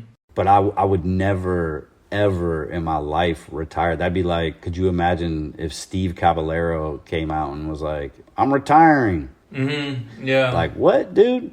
You know what I mean? Or Tony Hawk or, any of those guys. Like, the word retire to me means you're too old to work. You were filling potholes for the whole rest of your life and you want your pension, so you're going to retire. Or I'm not working anymore. I'm retiring. Like, that's not me, man. Like, I'm not doing that. Yeah. I'm not going to use that word to, make people be like, oh, this dude's done. He's over it. He's tired. Yeah. No, for sure. Yeah. But that could just be me playing mind games with myself too, to make sure that like I try to stay healthy and stay into it. So I don't know, whatever. I have one you mentioned him earlier, Flo Marfaing. He said, where do you think skateboarding will be in 5 years from now? Do you have a crystal ball for us, Josh? Honestly, I think it's just going to be... Oh, and shout out Flo. Yeah. One of my favorite people in the whole world. Hey, speaking of Flo, when I would be in Barcelona for all those months and my wife and kid would come out and hang out for a couple weeks, Flo, I'd always stay with Flo. We'd have like it'd be an Airbnb now, but back then it was just like you rent an apartment for a few months. Mm-hmm. And he would make spaghetti with his grandmother's like sauce recipe. Yeah. And he taught it to my wife. So still to this day, she still makes cooking that. Yeah. Okay. Yeah, she's still cooking it, and it's still amazing. Yeah. Awesome. But anyway, where do I think skateboarding is going to be in 5 years? Yeah. The same as it is now. Is yeah, probably. Yeah. People asking.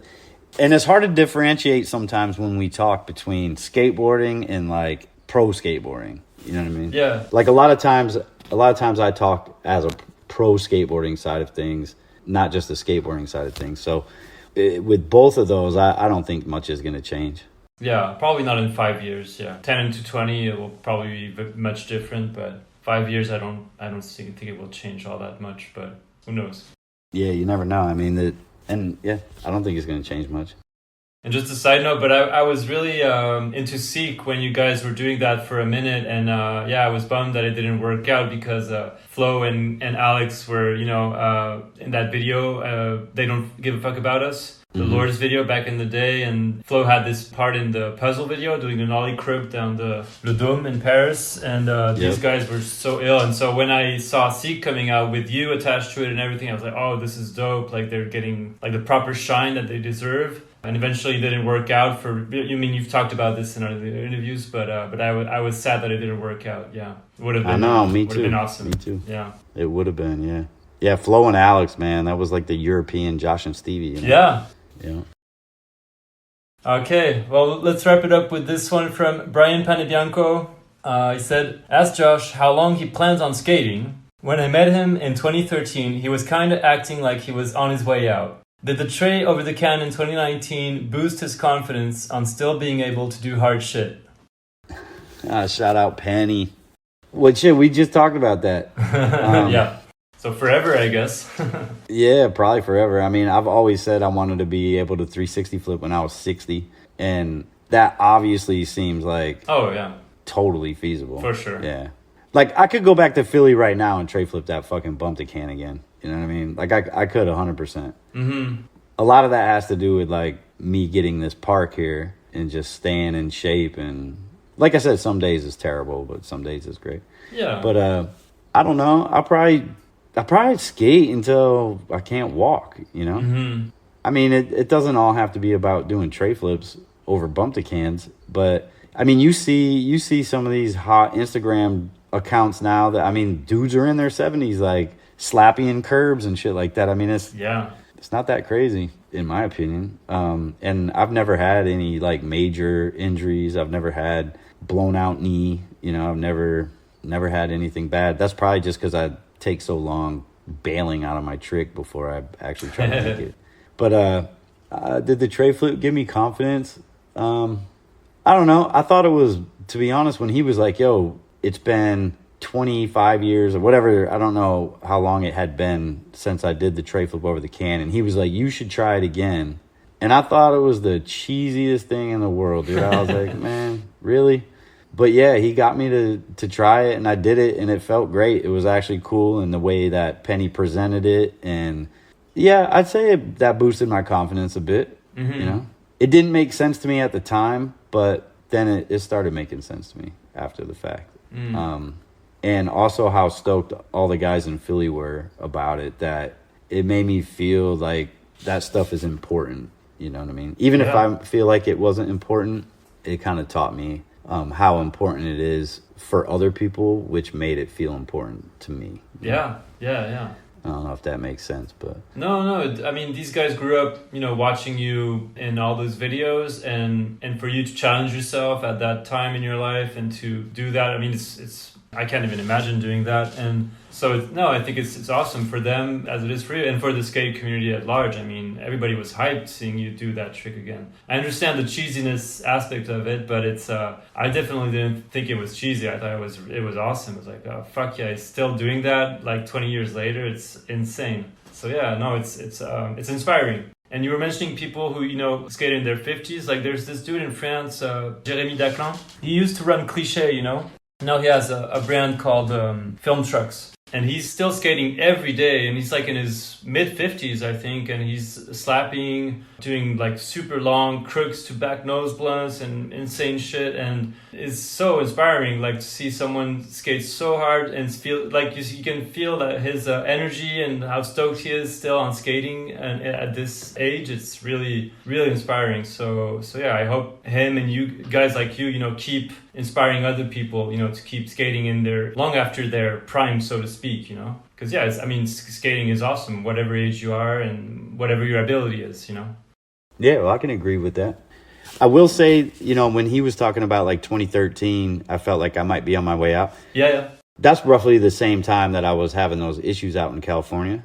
And let's just say I did dip out and ducked out of skate at the time. Mm-hmm. Well, a lot of things would be different in Philadelphia, in Michigan, at DC. Like, things would be different for Shanahan's. And so if I retired at that time, like, it would have sucked. Mm-hmm. Because if we look at it now, like, the shift from the mentality of like, dang, I might be, you know, on my way out, or, you know, whatever, however Penny worded it.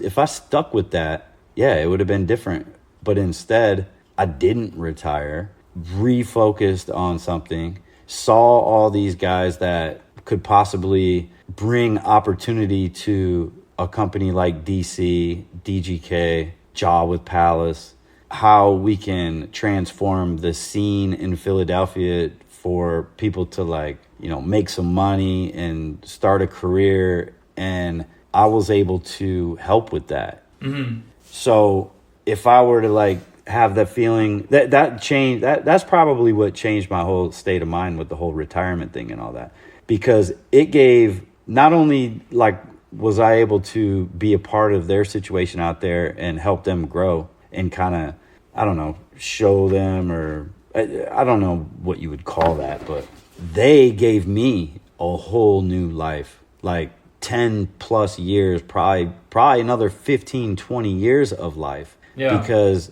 I was able to like feed off their energy while they were using like my past energy to try to make something happen and get something happen. And it literally just came full circle to where it was like, okay, let's do this. This is what I can provide. I can help open doors and give you platforms to put some of this on. But then since I was a part of this so long ago, like it can help legitify all the stuff that you're doing right now. And we just literally worked together and recreated a whole new era of that downtown Philadelphia scene. Yeah.